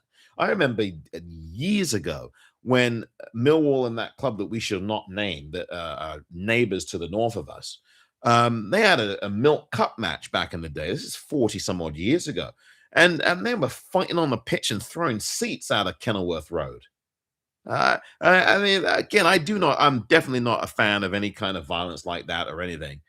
But now is the time for the Watford supporter to exercise a measure of discernment here. You see what's been happening for 15 years or however long the Pozzos have been in charge, and nothing's really changed. Okay, there's been a promotion here and there, and thank you for that. But the fortunes of this club in general have not appreciably changed. We still want the transparency. We want all those things. But at some point, we as Watford supporters, the Watford faithful, some of us, we're also complicit here. And I think that's the painful truth. Because we can go on social media, as I'm doing, right? We can do all these things, but at some point, we've all got to, each and every one of us, if we're really being brutally honest with ourselves, has to look ourselves in the mirror and ask ourselves, what are we doing or not doing to stem the tide of all of this madness. Because it's not only Javi here. Javi actually did use his feet and he moved on. You know, of all the people who have, and apart from some of those who've spoken here, apart from some of you listening who may have done the same, because I don't know what each and every one of you've done, right? But apart from some of you in this chat listening and watching, Javi did the right thing. He walked out. He used his feet and said, no more of this. That's what Javi said. And again, I'll repeat this. What are we going to do? Are we going to use our feet and not go to these away games or these home matches? Are we going to go to the away matches and not the home matches? It's about really showing the club that we care, because actually, if we did do a bit more of that, the silent walkouts, it might actually, maybe Gino cares, maybe he doesn't, but I'm sure he cares about one thing, and it's his bottom line. I'm pretty confident that he cares about his bottom line, right? That's the question here tonight, this evening. What will it take for us to actually make that move, to not come to the Vic? What will it take? And are people, do people feel intimidated? I mean, that might be part of it. There's certainly a bit of bullying going on. That's been going on for a while. That has. And I think whether it was Charlie or Holly saying this, and I asked before either Charlie or Holly came on here, and Martin earlier, about what do you think Graham Taylor would think about this? Because I don't know what he exactly would think, but I'm sure he probably wouldn't be agreeing with what this is going on now. Luther Blissett, what would Luther think? I mean, again, wish Luther a happy birthday if you haven't already, because I really would penny for his thoughts, penny for Sir Elton John's thoughts. I really would love to know what Elton John thinks about what's going on. I really would. We as fans at some point are complicit too, aren't we? Are we? Am I being unfair with making an assessment like that? We've seen this story for years and years. It's like the Four Tops said once. It's the same old song. It really is, right? It's the same old song with a different meaning since you've been gone. You go listen to that song tonight. It's the same old song. And it is the same old song. We've been in a state today, and I think, again, I want to repeat this before I say goodbye in the next few minutes here, because I know you've got a Sunday evening to enjoy before you head back to work tomorrow. And if it was the same time of day here as it is there, I'd be much more discerning about keeping you on so long. So thank you, fellow Watford supporters across the world and in the UK, of course, and in England specifically and elsewhere, for joining here. But I really do wonder how your mental health is doing. I started with that. Before I began anything about comments about Watford today, I asked you, how's your mental health? I said, take care of your mental health. Take care of your physical health. It's really important. Get some sleep, right? Have some fun out there, but take a walk if you can walk around and get some fresh air. But be good to yourself, mate, because this is a mental health issue too. Being a support, and again, I'm not mimicking or messing about or trivializing mental health issues. I think being a fan of a football club in general requires a real mental stamina. And I do think that for us as Watford fans, as the Watford faithful that we are, who care and love this club, who care about this club, love this club, and love the good things that are going on at the club, and are very much against the things that are not going right at this club. It's a tremendous mental health issue. I'm being really frank here. I'm not trying to be dramatic or hyperbolic or anything like that. I'm a straight shooter, and I forgive the image that conjures up. But I'm really someone that's going to speak my piece, like the other speakers that you've heard here today. I'm not going to mince my words, and I'm not going to back down from the criticisms that I make, and I'm not going to back down when I praise the things that are good at the club, that the owner actually does get right. But our mental health has taken a beating over the years, hasn't it? as Watford supporters, and I'm not talking about maybe there's personal things in your lives that have been mentally challenging for you. As a Watford Football Club supporter, as a member, as all of us are of the Watford faithful, our mental health, these God knows how many years, has taken a beating with the shenanigans going on at this club. The in, out, shake it all about. Do the hokey cokey and you turn around at this club. And not just with this owner, with Bassini, with Pecci, with all these people. And again, I know, and I'll keep using this as a preface. Those are the clubs that I've mentioned. We're not the same as. I'll say it again, and I know Holly made that very clear as well in his comments. The clubs geographically are different, and the issues are different.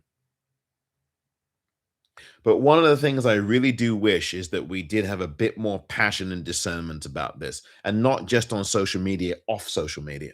One of the things I really wish, if I had a wish to give to a genie somewhere, is that we did have a bit more vocal passion off the pitch and off the social media.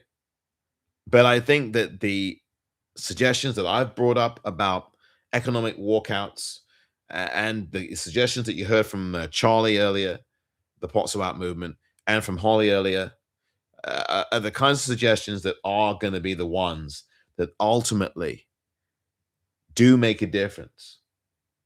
That's not to say that you don't ever watch your club again, because that's nonsense. We're all going to watch Watford Football Club. We're all going to watch this men's first team, right?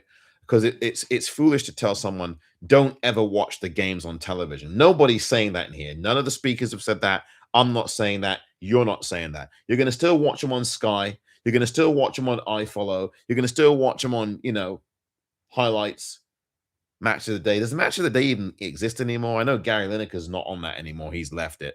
I think they still do. Do they still do match of the day? I think I think they quit match of the day this season. I don't think they're doing that anymore in the UK. I don't think so. Maybe I can be corrected on that if I'm wrong. But I do think at some point, the definition of insanity, as I said earlier, is doing the same thing over and over and over again and getting different results. This is a reality TV show now, and it's the longest running reality TV show in professional football is Watford Football Club. Sad to say it, but we've got to be honest, because once you see the truth of these things, we then are confronted with what we do about it, because solutions ultimately are the thing. And for me, it's a peaceful moving away from visiting the Vic. That's what it is for me. And not buying shirts anymore, even though I've got a gazillion shirts, and you can watch on YouTube and see I've got at least 3 shirts behind me here. And I've got a load more. I've had Watford shirts since forever, okay? I haven't gotten rid of any of them, except for one, I think. And they all still fit from years ago. So I must be doing something right. But Left-Handed Tom, who has come in on YouTube, says, at you, and by the way, this is at Orns WFC. Please subscribe on YouTube, like the videos there, subscribe, and follow along on X at Orns WFC and on Insta at Orns WFC. Thank you very much. And also on the Substack, Orns WFC, the number 1.substack.com. We'll go for a few more minutes, I promise, and then I will let you go for your Sunday evening, because again, you got to enjoy that before work comes in tomorrow. Left-Handed Tom on YouTube says, could be worse, could be Wednesday. Left-Handed Tom, you're right. It could be a lot worse. It could be Sheffield Wednesday. But my thing is here, in fairness to Left-Handed Tom, to you and Left-Handed Tom and everyone else listening and watching, is that we could be better, period, full stop. And I hear you, Left-Handed Tom, and I'm not criticizing your comment. Thank you for issuing your comment. But I want to say to everybody in general, we could be better. I think the mindset here is we could be better as a Watford football. We could be better, and we should be better. That's the kind of mentality that I want to think with on this Sunday evening in the UK. on this Sunday morning where the sun has really come up here in San Francisco, California. That's the thing. I think the mindset should be, yes, it could be worse. It could be Wednesday, but the real mindset should be, we should be better than what we are right now. And we can be better than what we are right now because we have been better in the past than what we are right now. Those days of Mr. Graham Taylor, those days of Sir Elton John, those days in the 1970s, where we really did see a movement and a stability and an upturn. And as I said before, some of the speakers came on today. Building a block and a foundation for stability is so important for the lifeblood of a football club. Whether the club is a Blackburn or a Watford, whether the club is a large one like Sheffield Wednesday and Blackburn who had large histories, and I made that very clear in my comments, right? And whether it's someone like a Watford, where in a town where there are geographically a lot of clubs in a 25-mile radius, if you will, a 25-mile, radius, yeah, if you will.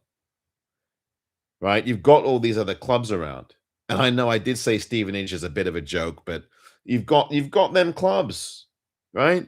You've got clubs like that. You've got the London clubs that are nearby, 25 miles away or less. You've got all of them clubs. You've got a Tottenham and an Arsenal and all the rest that a lot of people go to. So there's a dilution there, right? And in Newcastle, again, I'll echo this, what Holly said earlier. Yeah, Newcastle, that is the religion. That's the lifeblood. Well, I said the word religion earlier. That's a religion up there. I'm not so sure for the Watford fan base, for the average Watford person, whether you're stationed in Watford or somewhere north of Watford or south of Watford or in another country like I am. And I went to Watford games as a youngster many moons ago, when there wasn't even a Graham Taylor stand or a Sir Elton John stand, when there was a Vicarage Road terrace. I go back many years, and some of you do too.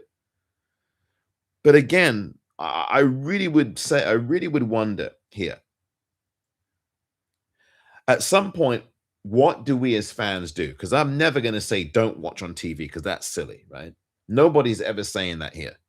But when it comes to your Sunday afternoons, where are you spending them for these next 17 games? Are you spending them taking a trip up to Hull City on Tuesday? Are you spending them elsewhere? Are you going to do something else with your Sunday afternoon when Watford play? Are you going to go on a Sunday to see a match? Or are you going to just watch it from the comfort of your own home? Are you going to keep spending the money? Or are you not? Are you going to renew your season ticket? Or are you not? You have to decide what you think is best. Are you comfortable with what's going on? Because maybe as a Watford supporter, you might be comfortable with this. I'm not going to criticize that, by the way. I'm just stating that. Maybe you might be comfortable with this. And maybe you are jaded. Maybe you're jaded. Maybe you've seen it all. And you're saying, and I know people, listen, and you can swear on here if you wish, right? All I say is, other than that, be respectful. But you can swear, come and swear if you want, what your feelings are. But I'm going to say, you might be saying, F this, I'm just resigned to it, right? That's what you might say. But Javi leaving this is really, I think, a telling thing. Because in real effect, in a very real sense, we as fans should be leaving this too. We should be taking a march as well and not coming to the games. I do think there's a validity in that. I really do. Let me read out some more comments before saying goodbye. I do want to thank you for your time over the last, 2 hours now. It's been almost exactly 2 hours. And I've got so much to talk. Listen, I'm just going to have to just turbocharge that. But I want to thank you for being here and for giving me a listen, giving us a listen here, for giving us a watch. Please spread the word about the Orns WFC at Orns WFC on Instagram, Twitter, or an X now, I guess. And of course, please subscribe on the YouTube channel. I've got some words I'm going to be writing on a lot of things here that I've not even talked about, which will be on the Substack, which is Orns, WFC, the number one, .substack.com. Okay. That's going to be later on tonight. Probably by the time you wake up in the morning in the UK, or wherever you might be across the world, you'll be able to read this if you subscribe. But here's some more comments on YouTube, and everybody who's commented, thank you so very much for doing it. And if you put any comments in the X chat, I'm going to also read those out because I haven't really touched those yet. Ryan says, hi, Omar. Hello to you, Ryan. I hope you're still watching. Hello, Ryan. Thank you on YouTube. And Ryan writes, sorry I'm late, Omar. I'm unsure if you have mentioned who would replace Javi. Who could replace Javi? Who do you think, Omar? Says Ryan. Ryan, thank you for that. I know you're a season ticket holder out there in East Anglia. Thank you very much for doing that. And I don't know, I'm going to read out some other comments from Ryan a bit later on here in the stream. But Ryan, I know you did come in late, as you said. For me, I gave a very blunt answer to that question that I actually posed earlier. And I said, I really do not care right now who the manager is. It's not to be rude to you, Ryan, because I don't think I'm being rude to you. And if I am, please tell me. At this point, I don't give a you-know-what about who the manager is here. And 24 hours ago, Ryan, I know you wouldn't have been able to listen to this. But 24 hours ago, Ryan, I said this at the beginning of this live today, this Sunday Speakout. I was on X doing a Orns Watford FC post-match live, and I said that Javi should get another month. I said February is it, and then if he doesn't turn it around in the month of February, he's got to move on. There were Watford fans who made it very clear to me, no, Omar, I'm sorry, I respectfully disagree with you. He's got to go now. This is not working. And I said to, and I called out, and I said to those fans again today, they obviously read the tea leaves a little bit closer than I did, right? The body language was clearly not good yesterday, and it's not been good for a few weeks. We've seen Javi say for a few days and weeks now, this group is not in a good moment. And he absolutely called it, and he decided to walk away. And, I was hoping that he would stick around for this month, but he decided not to. And I think he did the right thing in the end. He did. I'm not afraid to say that. I'm not afraid to obviously be proven somewhat wrong here, because I thought he was going to stick around, right? And I'm not afraid to remember that I did say that I wanted him to stay here for the month of February. But as people like Charlie, the Potso Out movement, said on X today and yesterday, this thing goes a lot deeper. And I know that too. Empirically, I know that. But I do look at these things match by match. But I do know, and I have alluded to this before, that this goes a lot deeper than one match here and one match there, right? I understand that. There are fundamental, I've said this before as well, fundamental structural problems that exist within the club with the ownership.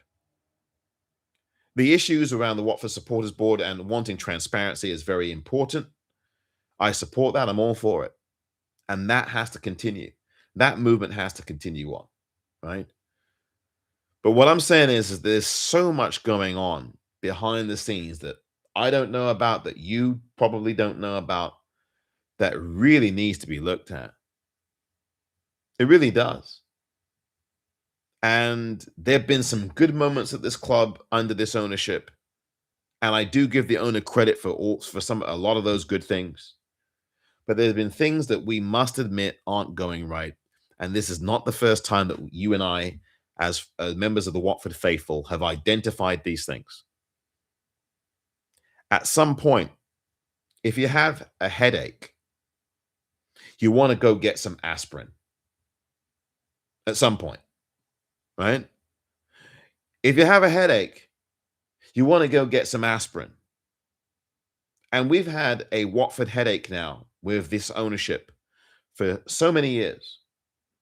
This is at least the third different time that we have had three managers in a season, because we're going to have another manager at some point coming, or maybe you'll have Charlie Daniels and you'll have Dan Gosling and Adrian Mariappa running things for the next 17 games.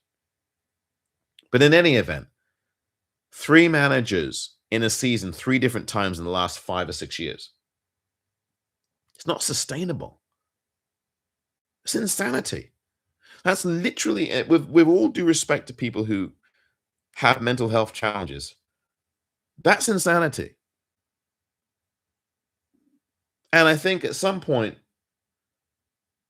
the Watford faithful, having sat through this and seen this slow sinking Titanic, a Titanic in slow motion, with sprinkled in with some very good years of promotions that we enjoyed. At some point, we have to change course ourselves as the Titanic sinks in slow motion. The HMS Watford begins to sink. Because I think it's really true that we do get pacified by some good results here, as I will admit. These last few games, the 4-game winning streak, the 1 defeat in 14, and that will pacify a load of us, including me. I'm not excerpting myself from any of this, because if I'm going to criticize things, I'm also going to have to point the finger at myself and say, what am I doing or not doing, right? Because I've got to hold myself accountable as a Watford supporter, and everything else too. And for those who don't know, I'm from the area. I'm from 7 miles from Watford, in Elton John's hometown of Pinner. Born and raised there, grew up there. Went to Watford's games for many decades. So that's where I am on how I started as a Watford supporter.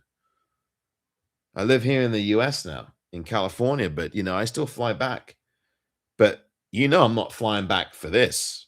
I'm not flying back home to see Watford. I will not go back and watch. I'll go back, but I won't go to the Vic to watch any games. The last time I went back to watch any games was 2019. So there you have it. But this is the HMS Watford sinking. And I don't think I'm exaggerating here, because the same structural things happen. There may be improvements on the pitch here and there. There may be some really good quality players, and the owner did do an excellent job with getting the 14 in, which prompted me to say after that close of business back in the summer that playoffs were where Watford were going to end up. And I still actually believe that. With all the nuttiness of this season, I still think that playoffs are on for us and that we're going to make that happen. Call me a foolish optimist all you wish. Call me insane or delusional all you wish. But I think that's still on. But the issues are deeper than the players. Why is it that the players have the attitude that they have? Maybe because, and I know they're younger players, maybe because they see an owner doing what he's doing. And I don't care how much you buckle down and do the work on the pitch, and these lads work very hard on and off the pitch. You can't tell me that what's happening with the ownership doesn't somehow filter down to the players somehow. Everybody in the world knows about Watford. Watford and Chelsea are the 2 teams in English football who change their manager more than anybody else. Watford are not a Chelsea, but Watford and Chelsea have the same issue with the ownership changes, the managerial changes, and now look who Chelsea have. Leroy Rossini. I know, different club, different situation, lots more success at Chelsea. They've won Champions Leagues. They've done this, they've done that. Okay, I know. Their history is much more storied than ours. Leroy Rossini now is looking like the second coming of Jose Mourinho, or great managers from Chelsea's yesteryear. Who's our manager coming in looking like the second coming of? Quique Sanchez Flores being sacked once but twice, or leaving, Is the next manager going to be the second coming of Javi being ousted twice, once himself by choice, once by the club? Is the next manager going to be the second coming of Marco Silva, who wants to just leave because there's another opportunity down the road at Goodison Park, or now, was it Hart Dickinson Stadium, or whatever they call it now, the new place? Is the next manager going to be the second coming of Tom Cleverley? Is the next manager going to be the second coming of Valerian Ismail, or Slavica Jukanovic, who did a good job while he was here, wasn't even given a chance really to go into the Premier League with this lot? Is he going to be the second coming of? I can go on and on, right? I can go on. But while all of that goes on, what is our role as Watford fans? I think that's it, because social media is very seductive. I try to stay off social media a lot more, and believe me, it's really helped me. It has really helped me. Staying away from screens is a really good thing.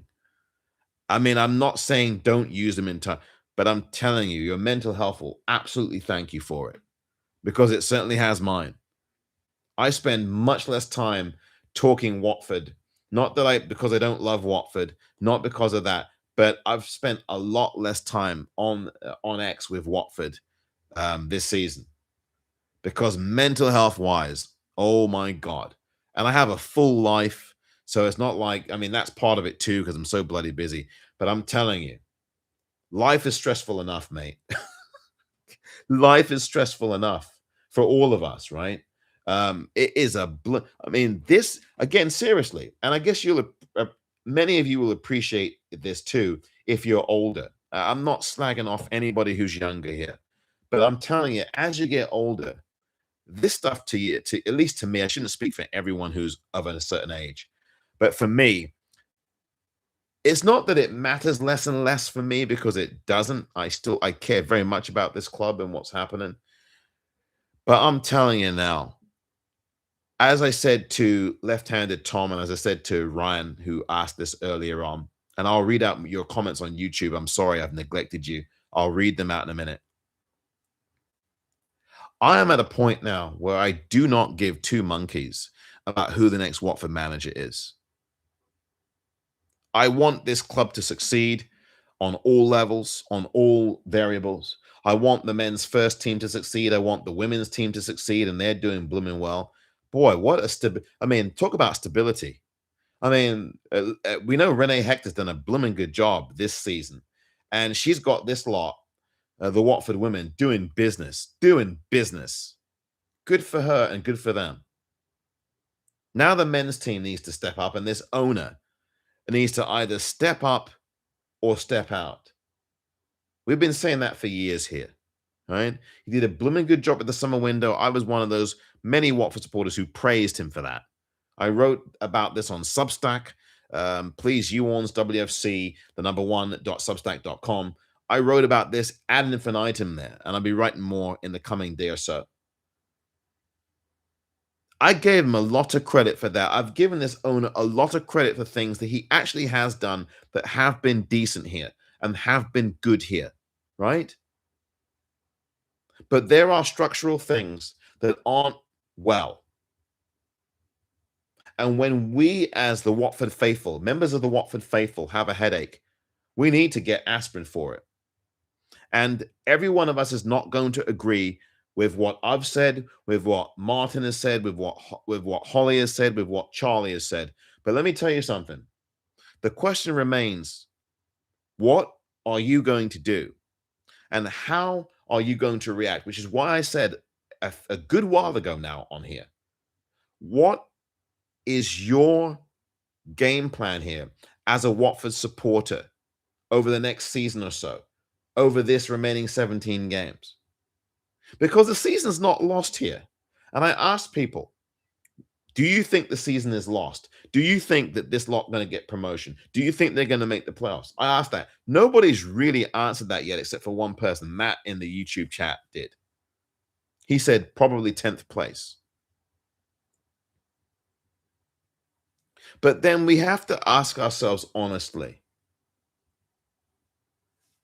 and individually, and again, I know that Charlie said this earlier.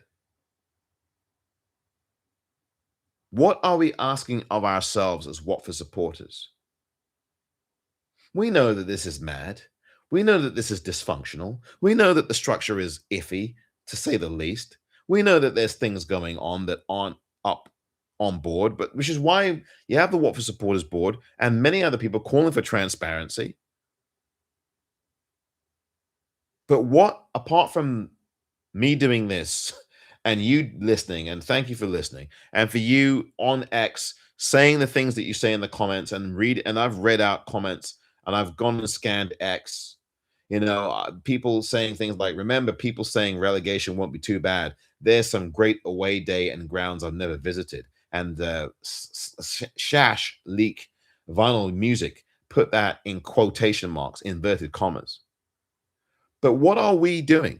What is your game plan for the rest of this season? Will you travel to watch the club? Maybe you will. I'm not condemning you, by the way. If you are a Watford supporter listening to this, whether you're listening to this live now, watching it live now, watching it or listening to it later on in the recorded form, I'm not castigating you if you make the choice to keep coming to the Vic. If you want to keep doing that, you're obviously free to do that as a human being, right? In a free society. You can do that if you wish, because many Watford supporters are still going to do that. And I've got nothing negative to say about them. If that is the choice you make, then you're free to do that. All I'm saying is the behaviors are not going to change from people who are doing what they're doing with this club if we continue to patronize the games. And I think that press release today really rubbed me the wrong way. Whether it's Pezzolano, and again, whether you like Pezzolano or not, that's a whole nother story. But this press release today with Javi was nothing but honest and transparent about what he was seeing out there. He didn't hide any cards. He wasn't playing poker. He wasn't playing blackjack. He absolutely showed you his cards all the way through this, Javi did. Whether you wanted him here or not, whether you wanted him out or not, one thing the man did in both stints here, particularly the second stint, he showed his cards. He told you the players are not in a good moment right now. The players are not moving in the right direction right now. There's no effort on or off the pitch right now. The man did tell you that. It's not like that press, don't make Javi the problem here. That's the thing, right? But we see this song and dance every time.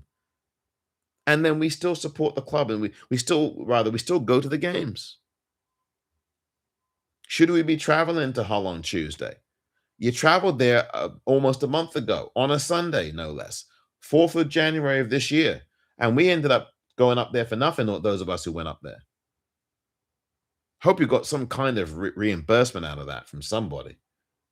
I know that the tickets are still good. So if you did pay for tickets to go to Hull, you're obviously going to use those tickets that you're supposed to use on a Sunday 3 weeks ago, or almost 4 weeks ago now, and 3 weeks ago, I think it was. And you're obviously, right, going to go up to Hull on Tuesday. Travel safely up there if you're going. But all I'm saying is, you see the train wreck, you see the ship sinking slowly, and you've seen it over a long period now. I would say this began arguably in 2019, after that FA Cup defeat, where things to me just went pear-shaped. And then the very next season, we got relegated. And I think that that's really telling. I think that's very telling. And since that 2019 FA Cup final defeat, which I saw in person at Wembley, things have really gone pear-shaped. Season in, season out. Year in, year out. There have been some bright spots here and there. There have been some positives here and there. The club itself has done some really good affirmative things off the pitch in a lot of areas. But where we're talking about with this men's team structurally, the first team,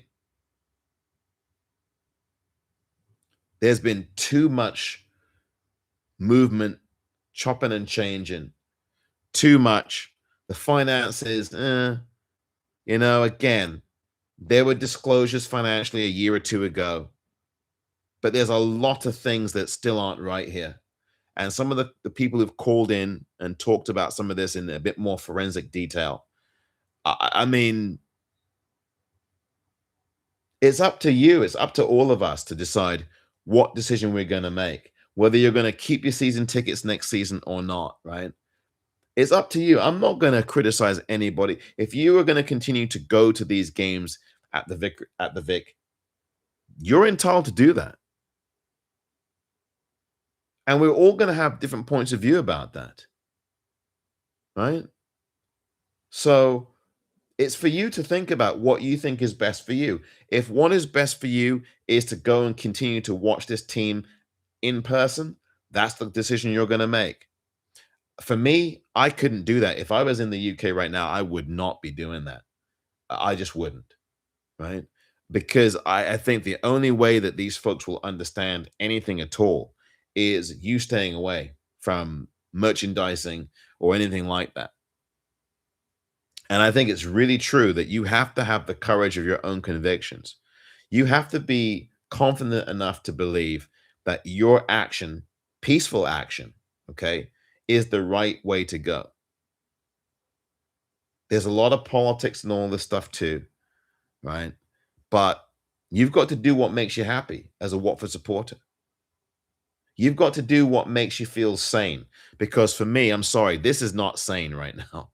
We've known that for years, though, right? We've known that for years that it's not a sane environment at Watford in regards to the head honchos, if you will. And we don't know whether this club's going to get sold anytime soon or not. I would doubt it at the minute. I was actually saying a few months ago that the only likelihood this thing would get sold is if we actually did get back to the Premier League. I think that there would be a saleable asset there because I think in the Premier League, you've got money, you've got all kinds of payments that you get, TV money, and maybe it might be enough to entice some kind of owner, some kind of would-be investor to come in and take over. So Jim Ratcliffe has done, again, different clubs, I know, dangerous comparisons to make. So Jim Ratcliffe has come in at and really become really the controller of that club for all intents and purposes now at Man United. And now look at them. They're beginning to move in the right direction with their results, at least. You know, I would have to talk to people in their supporters groups to have a bit more of a closer assessment. But from a 35,000-foot view, things at least are beginning to turn at Man U after a lot of lean years after Sir Alex left. I mean, again, we're seeing a lot of different clubs do things. We're seeing a lot of different things happen, and I totally am on board and understand the comments that have been made earlier. But I think we do have to look at ourselves and ask ourselves, are we okay with this or are we not? And I guess we are. And I guess many of us are okay with this. We will go on social media and vent, but many of us are not going to do the things that some of the Watford faithful have done or are doing, which is to just not go to the games or just stage silent protests. It's a very sad thing, and I come back to that. I'm going to close up with some comments. It's a sad day. It's a sad day. It's an infuriating day. It's a frustrating day. It's an aggravating day. I think those are my thoughts and feelings and emotions today. And again, it's a slow sinking ship. A slow sink. The HMS Watford FC is beginning again. It's always bobbed and weaved and gone a little bit below the water and then popped up again to just be on water comfortably. And then it goes a little bit down again. And then slowly goes down some more. The HMS Watford FC is continuing to move in a downward direction now. And it's such a shame because I thought this season we had begun to sort things out under Javi, but boy, I guess I really am, guess I'm naive. And I'm not normally known as that, but maybe I am with this today. Before I read out the final comments off of YouTube and X, if there are any additional ones, I would say, and I know it's evening, it's 6 o'clock gone now in the UK, or wherever you might be, it might be later than that. Do something that makes you happy, right? Whatever that is for your mental health, because this is just absolutely ridiculous. Laughing at this. I mean, I do feel like I've got to laugh, though, to keep from crying with this. It's absolutely ridiculous, isn't it? You know, the first song I thought of before I read the comments, the first song that came into my mind after I found out that Javi had walked out was a song called Spanish Eyes by Jerry Vale. Jerry with a J. Man's name, not female, but man's name. Jerry, Jerry, Vale, Vale. Go look up that song. It's a love song. It's called Spanish Eyes. I just thought of that song. I did. It's a song from many years ago. Jerry Vale. He's no longer with us, as far as I know. I mean, there's a line in that song that goes, please, and he's talking about a woman. Jerry Vale's singing about a woman that he's in love with, this long lost love, right? That left him, and he's trying to get her back, and he's pleading and pleading, and he's got this, he's. And I'm not gonna do a singing voice here. Maybe I should. And he's pleading for this woman to stay with him. Prettiest eyes in all your Spanish eyes, prettiest eyes in all of Mexico. Please say CC. Please say yes, yes. He's pleading with this incredible woman to stay with him. Please say you will stay. Please say yes, yes. And it's kind of like, I guess I was pining for Javi to stay for a month. I guess that's what I was doing. Different kind of love, for sure. But I think that's where my mind is, right? But Javi did the right thing. He exited, right? He had the courage to do that. You can call it courage, you might not call it courage. But he walked away from, and again, I really hesitate to say this because I'm not trying to trivialize at all relationships and abusive relationships. But he walked away from an abusive relationship. That's what Javi did. He had been in that relationship the first time around, and there was a measure of success. But this time around, again, forgive me for comparing these things because it's horrible. I'm not trying to compare it really at all. And so I've got to be very careful here. I have to be very careful. And by the way, there are hotlines. If you do know somebody who is in a domestic abusive situation, or who is facing and experiencing domestic violence, please call the Samaritans in the United Kingdom, especially. They have an email address. It's jo@samaritans.org or .co.uk. You can look them up, and their hotlines. I want to say that because, again, that's very important. But I do think that Javi Gracia walked away from an abusive relationship today, and I think he did the right thing. The question is, as I go and finally read out the comments that remain on YouTube, the question is, when are we as members of the Watford faithful, as Watford supporters, going to walk away from an abusive relationship? As far as this owner is concerned, I'm going to let that question sit for a few moments before I then read out the comments. Let that sit for a moment, what I just said. I'm going to now read out these comments and say goodbye and good evening. I do want to thank you. Please hit the hearts on YouTube if you can. That'd be great. I do want to thank you very much indeed for your time and your patience, right? Let me read out these comments. And if anybody wants to come on the line, we've had a few people on X chime in, and you can listen back to this. I think a lot of good points were made. A lot of precise points were made. And I think a lot of valid points were made today, right? I really do. I think the Watford fan base today, the Watford faithful, are very, very clear about what the issues are. The question now is, what, if anything, would you do now? Again, peaceful, always peaceful. The question is, you've seen this madness for a long time. What, if anything, are you going to decide to do to change things for you and for your relationship to the madness? That's really the hard question, isn't it? That's the hard question for all of us as members of the Watford faithful, as enduring members of this roller coaster ride this relationship. It is a lovely relationship, and then it's sometimes can be quite abusive. I think that's true of any footballing fan, any club, no matter how successful, by the way.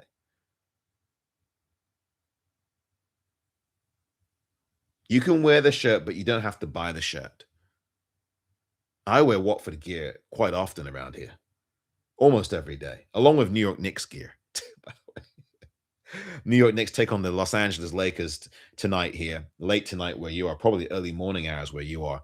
But that's a whole nother story, and we'll see what happens in that match up at Madison Square Garden tonight. But you can wear the shirt, but you don't have to buy the shirt. You can watch the team, but you don't have to go and spend the money. But that is up to you. I think that something needs to be done in the way of something obviously peaceful always, right? But something that makes a real message, puts a message out to the owner. Because press releases trying to make it look like Javi was the one who just didn't see it through. And yes, we still believe that we've got the squad here for promotion. Is really a tell for me. That is a real tell, right? Again, the same kind of shrugging off responsibility, making it solely about the manager. Oh, Javi just didn't believe in it, but dude, come on. To use a California expression, dude, come on, man. We're not having that here. And that's the tell. That's the con game. That's the swindle. That's the hustle, That's part of the cult. There's a thin line between being a passionate supporter and being a member of a cult. Because to see what's going on right now, I guess in some ways we're members of a cult now. Some of us are going to do something in the way of not turning up and maybe throwing out our season tickets. Some of us are not going to do that. Some of us are going to watch the games on TV, which I'm still going to do from here, right? But I am not going to. When the next time I go back to my beloved England, back to the UK at large, next time I go back, I am not coming anywhere to watch a Watford match in person at the Vic. I'm not. And if you're going to go to an away game, that gate, as far as I know, someone can correct me if I'm wrong, 100% of that gate, does it not go to that home team that you're traveling to, or do they split the gate with Watford somehow? Someone can tell me that. I've not researched it. I've forgotten it. So someone can tell me that one way or the other, if you can research it or if you know. Meanwhile, I'm going to read these comments, and I promise you, I'm going to let you go because you really should be enjoying your Sunday evening, at least here in the morning hours. It's nice and sunny. And even though I'm way behind on what I need to do today, I'm going to really get things turbocharged here for me. I don't want to keep your evenings from at least being a little bit enjoyable. Here's what Ryan had to say. Oh, left-handed Tom. Thank you, left-handed Tom. He says, he writes, get rid of owner. Saudi Prince looking for clubs near London. That's left-handed Tom's comment. Ryan, do you also think, Omar, that Elton John will have his say on he should come in for new manager? Question mark. Let me reread that. Do you also think, Omar writes Ryan, that Elton John will have his say on who should come in for new manager? Okay, I changed your word there. You mean who, not he. I think Elton John will have his say, Ryan, about who should come in as the new manager. He does have a kind of emeritus capacity, honorary chairman status or honorary president status at Watford. He will have his say. That's going to be behind the scenes, though, Ryan, most likely. Now, he has on occasion said a thing or two publicly. So Elton has. Elton's going to have his say. He always will. And I'm definitely I welcome that from him, and I saw a lot of other Watford supporters do too. The thing is, though, Elton's going to have his say, whether privately or publicly. But again, the final say is going to come down to Gino. I think we all know that. Every Watford supporter knows that Gino's going to have the final say. It's that simple. All right. I'm not throwing any cold water on your question, Ryan, on YouTube. I think it's a very good question anyway. But the bottom line is, is Elton's going to have his say, and he's going to be quite vocal, probably quite passionate behind the scenes. I think he has a good relationship with Gino, from judging from what I know. Right? I don't know ins and outs. I'm not on the ground there at the Vic, but he from what I've looked at and seen and what I know, they do talk, and so I know that Elton. I'm sure. I'm almost certain he's going to have a say. I think that is definitely a given. But again,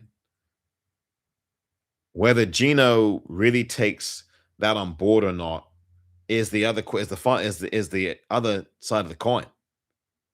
So Ryan, thank you for the question. He will come on and have his say at some point. He will have his say behind the scenes about who he thinks should come in for the manager. Elton follows Watford very closely, and Elton's here in the United States. He has at least a couple of homes here in the United States, and I think he lives here now full time. And in LA, and I think in maybe he's no longer in Georgia. I think he has a place in LA, and he has places around the world. So, but Elton, wherever he is on the planet, he follows this club very, very closely, and I'd say probably closer than some people who live in Watford follow it. He is all over this. And again, he does make the trips back and forth.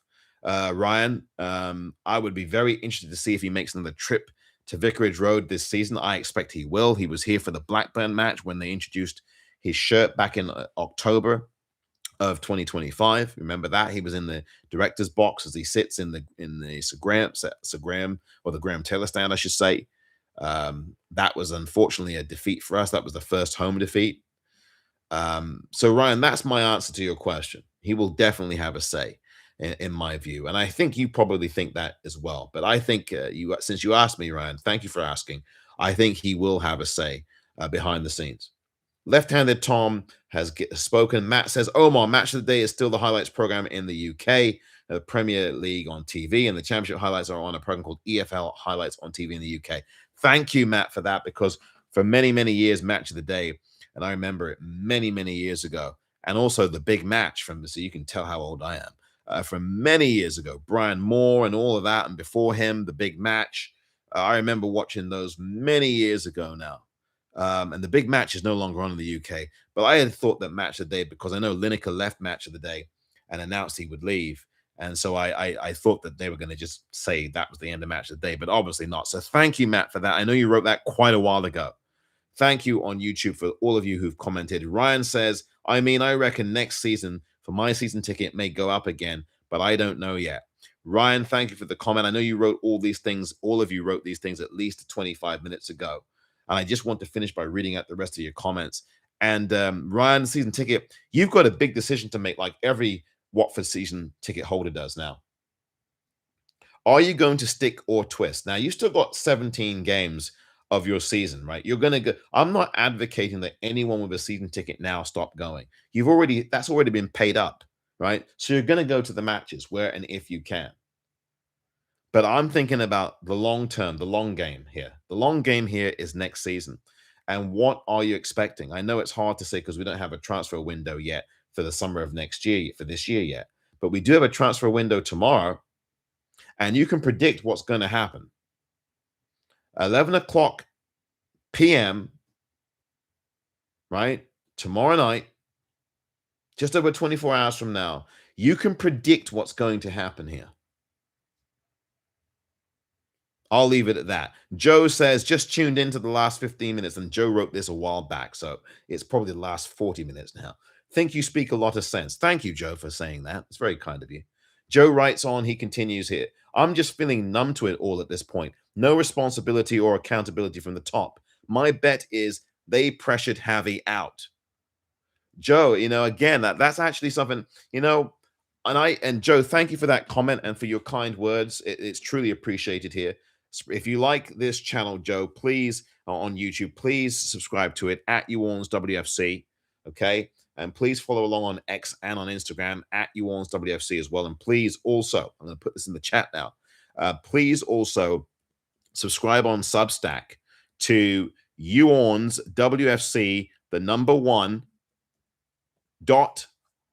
Substack.com. That's Orns, WFC, the number 1.substack.com. I'm going to type that into the YouTube chat right now. And Joe, maybe you're still watching. Maybe you might not still be watching. And I'm going to pin that in the chat as well.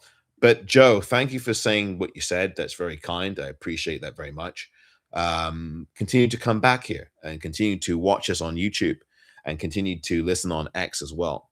Sometimes I don't get to do the YouTubes during the week with work and everything. Very busy. I don't even know how I'm standing still at the moment. But Joe, thanks for that comment. I actually, before you made the comment there quite a long time ago, before you made your comment, I had said we don't know what really happened in that conversation last night, because after I did the live I did last night, and I wanted Javi to be here for the month of February, and then if he did not have the results, then I would have no problem with any managerial change. After I did that live last night, Joe, on X in the Orns post-match, I said that I came across this Watford Observer article that said that Javi said he wants to speak to Gino. And then I promptly said on X, what could possibly go wrong there? Because you knew at that point that either it was, I want some changes in here, or he's probably going to say, this is not sustainable. And obviously, we see what happened this morning. But we don't, or this afternoon, but we don't know. We honestly don't know what transpired in that conversation. Right? I mean, we can surmise what happened, perhaps. We can speculate, but we do not know. It's like Gregory Peck in the 1962 film Cape Fear saying, thinking is not knowing, his character says in that movie. Thinking is not knowing, right? We can think all we want and speculate all we want about that conversation, but we do not know. We don't know. That's all we have is our speculation. We're not in that conversation. We'd love to be flies on the wall for that conversation, but we weren't there. Thinking is not knowing, as Gregory Peck once said in 1962 in that film Cape Fear, which I recommend that you watch to brighten up your Sunday evening. It's a great film. It's a spooky film. It's a creepy film. The BBC once banned that film, by the way. It actually got banned by the British Board of Certification, actually, at one point. And they ordered it censored. I know this is completely off the topic, but Cape Fear in the United Kingdom, when it came out in 1962 or 63, was actually banned, or at least it was ordered to be censored by the British Board of Classification. That is a true story. You can go look that up, right? But let's get away from film and cinema for now, because this is cinema. I mean, again, as I said earlier, this is absolutely a reality TV show that we've been experiencing for the last God knows how many years. But one thing I'll say to your question, to answer your question, Joe, and thanks for posing it here on YouTube, is that press release today. And I'd encourage anyone listening or watching to go back and go to the Watford FC socials and read that press release. Read that statement. That statement is quite telling. And it might have something to do with the assumption that you're making. Joe, when you say, my bet is they pressured Javi out. Maybe they did, maybe they didn't. Javi was very, very clear over the last few weeks. He was very transparent about the situation, about players being injured, about being not in a good place, in a bad way, all of that. He was very transparent about that. And this press release today, to me, is a slap in the face with a wet fish. Oh, Javi didn't feel that we could do this. We are firmly in front of promotion. We are firmly in firm belief of promotion. Now, look, on the one hand, to play devil's advocate or not to play devil's advocate, the club is going to put out the statement that it puts out.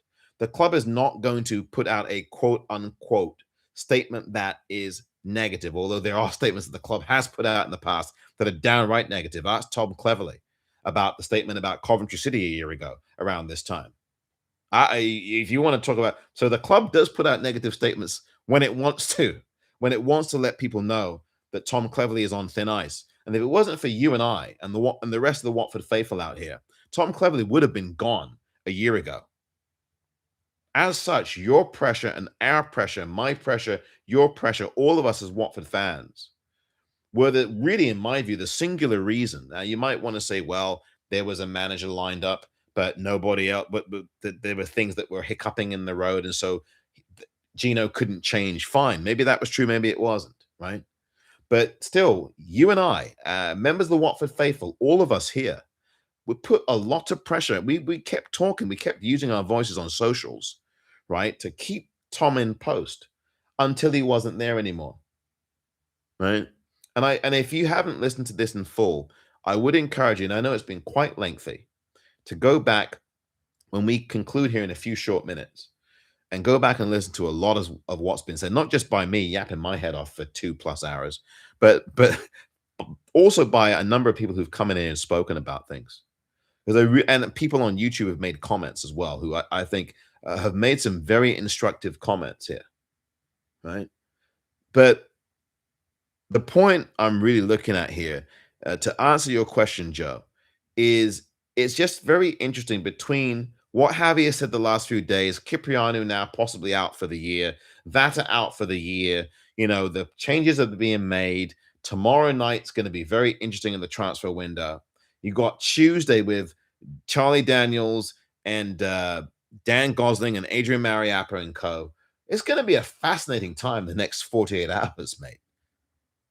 And I wonder, I don't know that they did pressure. If I had to guess, Joe, I think Javi just said, I'm done with this. This is not sustainable. And I'm out of here. And I'm taking the sangria I do not drink with me. I mean, that's what I honestly think happened. I don't know. Like I keep saying, as Gregory Peck would say in 1962 film Cape Fear, thinking is not knowing. We don't know, right? We can only speculate and surmise, right? That's all we have at the minute. And as human beings, we're entitled to do that, right? For better or worse. But that press release, Joe, it kind of smacks of a lot of the other things about press releases and statements that get made that leaves the average Watford supporter looking sideways. That's where it leaves me. Some of us in the Watford faithful here are looking a bit askance at that statement. I am, at least. I shouldn't speak for everyone because every Watford supporter is different. But I'm telling you now, Joe, and thanks for that question again, because I think what you said certainly needs to be addressed. And I hope you're watching now, if not watching later, because I know you made the comment basically an hour ago now, almost. Look again at that press release, that Watford FC social statement. Maybe I should just read it, actually. Might be better if I do that. Right. The club is sad and disappointed to confirm the resignation of Javi Gracia as head coach. Then the statement on the website, right? We retain the belief that Javi was the right man to lead the club towards its push for promotion, but Javi felt he no longer had the motivation and was not the right man to continue coaching this exciting group of players. And we respect his decision and accept his wish to leave Vicarage with immediate effect. And then it goes and talk about Charlie Daniels and Dan Gosling and Adrian Mariappa, etc., etc. And goes on to praise Javi and whatever, and everybody believes the club. The club believes the squad capable of challenging for promotion. Well, that may be true. That may or may not be true. Because I still think that I'm still sticking with they're going to make the playoffs. I'm not going to backtrack from that even now. I never will. I said that when they did the 14 players worth of business in the summer. But what I'm saying is that statement is a little bit too simplistic for my tastes. Because Joe, as you seem to be alluding to, there's a lot more going on beneath the surface of that press release on their website today, on the Watford FC website, watfordfc.com. There's a lot more going on than that. I think everybody thinks that they're capable of promotion, but there's other things going on there. Certainly, we thought they were capable of promotion. Many of us did here back in August or September when the transfer market shut. I think it was on the 1st of September or something of last year. But it goes deeper than that. It goes to things that are unresolved at this club. That's what it goes to, right? I'm going to read out your X comments in a moment, but I've got to get through these YouTube comments. Thank you very much for really spending a lot of time here. And I've got to get on with the rest of my day, and you have to get on with the rest of yours as well, the rest of your evening, the rest of your night. But thank you so much for joining in here again. Please subscribe at WFC on YouTube. Please subscribe at please subscribe WFC the number one.substack.com. I've got a lot more to say about this. I'll be writing about that should appear sometime tomorrow or later tonight by the time you wake up in the UK and beyond. And please don't forget to also follow along on X at WFC. Gosh, my battery on my laptop's about to run out. Oh dear. I've got to read these comments out real fast. And on Instagram at WFC there too, and on X. So Ryan says, do you think Javi will get another job somewhere else? Ryan asks on YouTube. I think he will, just not yet. I think he will. Probably coming up next season, I think, for him. He'll take a break. Mr. Man on YouTube says, do you think the whole game being postponed was the start of our downfall in form? It's really a very good question. And I've tried, Mr. Man, to ignore the whole situation because at the time I was so very decisively and decidedly saying that Hull's got nothing to do with a bowl of beans, a bowl of baked beans. But, you know, obviously in hindsight now, Mr. Man on YouTube, I do think obviously there was things going on around that time that really did turn things around because the very next game was Bristol City in the cup, and we got tonked. We got tonked. And I still say, well, let's not look at the Bristol City game but I guess you really have to, don't you? Because it really is 5 winless games. I like to stick to the league on this, but look, Watford were never go. Forgive me for the pessimism here. Watford were never going very far in the FA Cup this season. No, they never were. You know, I know that's a horrible thing to say, but it's the truth. But yeah, I do think you can't ignore that now, right, Mr. Man? You can't ignore the whole situation. But we'll see how that manifests itself in 48 hours' time at the MKM. We'll see how that manifests itself. If indeed whatever happened with the situation with Hull, let's see if that comes back full circle or does a 180 on us in 2 days' time. And in 24 hours, we've got this window. There's so many moving parts now. Not just the structural stuff that is at issue, but also now you got this transfer market and the ins and the outs, the goings, the injuries. I mean, the soap opera has been long running for years here. The reality TV show is running for years here, but the HMS Watford FC is definitely sinking. But the question is, what is the average Watford supporter going to do and how are they going to react? Are they going to shuffle along and say enough is enough with going to the Vic, or are they going to not do that? And again, I'm not actually going to criticize any supporter who decides to keep going to the games. I'm not. Supporter has a right to do what he, she, or they want to do, right? I'm here in California. If I was at the Vic now, if I was still living in the UK, and if I was flying in to the UK now, I would not be going. That's just me personally. Would I go to an away game? Maybe, maybe not. But definitely not the home games. No way. And I'm going to bring Peter in a moment. Peter, thank you. I'm going to ask you to please hang on, be patient for another minute if you can. I've got to read out these YouTube comments. Otherwise, the computer's going to literally shut down on me. And I don't want to leave my station here to plug in a battery, but maybe I should where the YouTubers are concerned. I'm going to read out these comments. And for YouTubers, I'm actually going to, gosh, I can't find it right now, the battery. I might have to say goodbye to YouTubers in a moment. But I'm going to read out these comments. Ryan says, yeah, I did read the Ryan one. I did read Mr. Man. Left-handed Tom, I read that one out earlier. Colin Kitchen says, this is what Colin Kitchen says on YouTube. Thank you, Colin, for watching and for your comments. Really appreciate him. He wanted to go because he realized this team has gone as far as he could take them. You know, Colin, really, that also is very true. And you have to look at what's called Occam's razor. Sometimes it's the simplest thing. Occam's razor. I think it's OCRAM. Occam's razor is the principle that says it's the simplest thing.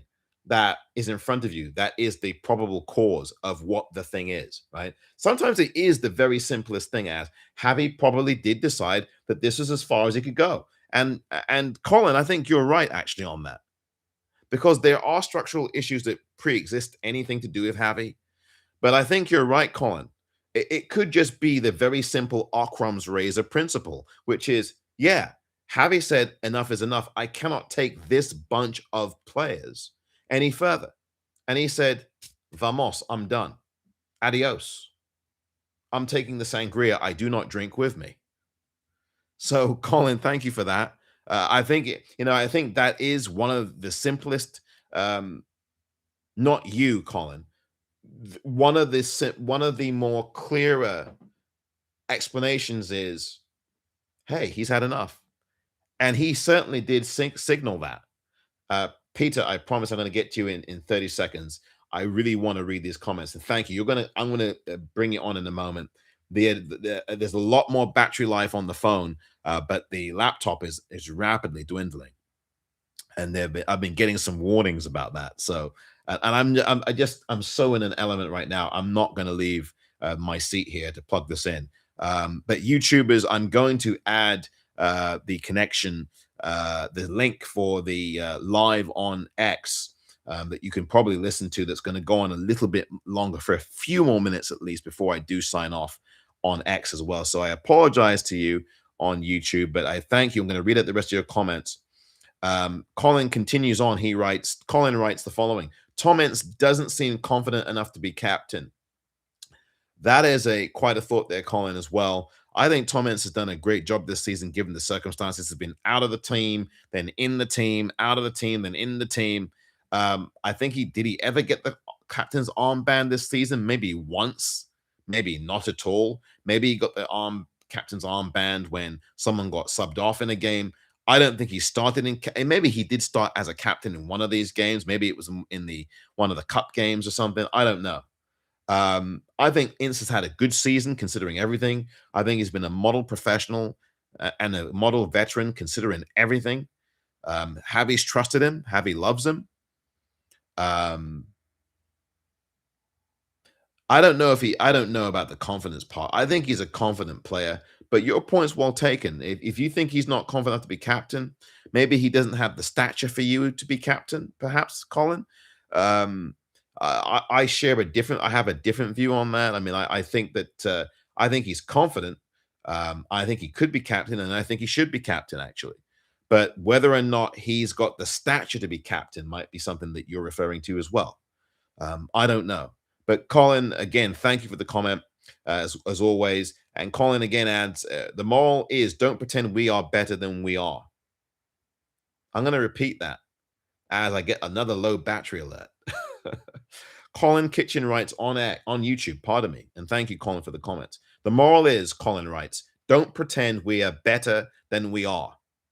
The reality is, Colin writes, Watford do well just to be in the championship. Colin, thank you for those comments. Clear-eyed about that, about Watford. Maybe we're overachieving. Maybe we're underachieving. Maybe it's all of the above. But that is a comment that also is a very good one as well. And the Watford Way says, hey, Omar, the circus continues. Hope you're well. Thank you, Watford Way. The circus does continue. Watford Way, it's been a long-running circus. It's been a long-running reality TV show before reality TV shows even existed. And the HMS Watford FC is absolutely underwater. It's slowly going down. As George Michael once said in one of his songs, the late, great George Michael, I'm going down, won't you help me? Save me from myself. That's from a song called To Be Forgiven, off the album Older. And you can tell I'm a George Michael fan because I rattle that off really quickly. I might play that when I've finished with all this today. Oh, gosh. To Be Forgiven is the song from George Michael. I'm going down, he writes in that song. Save me, he sings. Save me. Save me from myself. I wonder if Gino Pozzo's singing that song tonight. I wonder if he's saying those words tonight. Save me from myself. I am well, by the way. I should say, I am well, Watford Way. Thank you for asking. I hope you're well. My mental health is, I think, out of a 10, I'd say it's down to about 6.5. And my mental health this morning was above 8. Considering everything in the world, it was still about 8. This thing today has taken my down to about 6.5. I do it in a number scale. I'm not going to ask you what your mental health is, but if you want to put it in a number, Watford away or anyone else, you're welcome to do so. Because this club, at least this ownership, oh my gosh, as I said earlier, our mental health has taken a battering today, and for many a year with this ownership. Not to insult anybody with mental health challenges. I'm going to go to Peter now on X. I'm going to have to literally say goodbye on YouTube because, again, this is absolutely going to cut out on YouTube, and I would rather say goodbye to you than let you go. But I've got to go to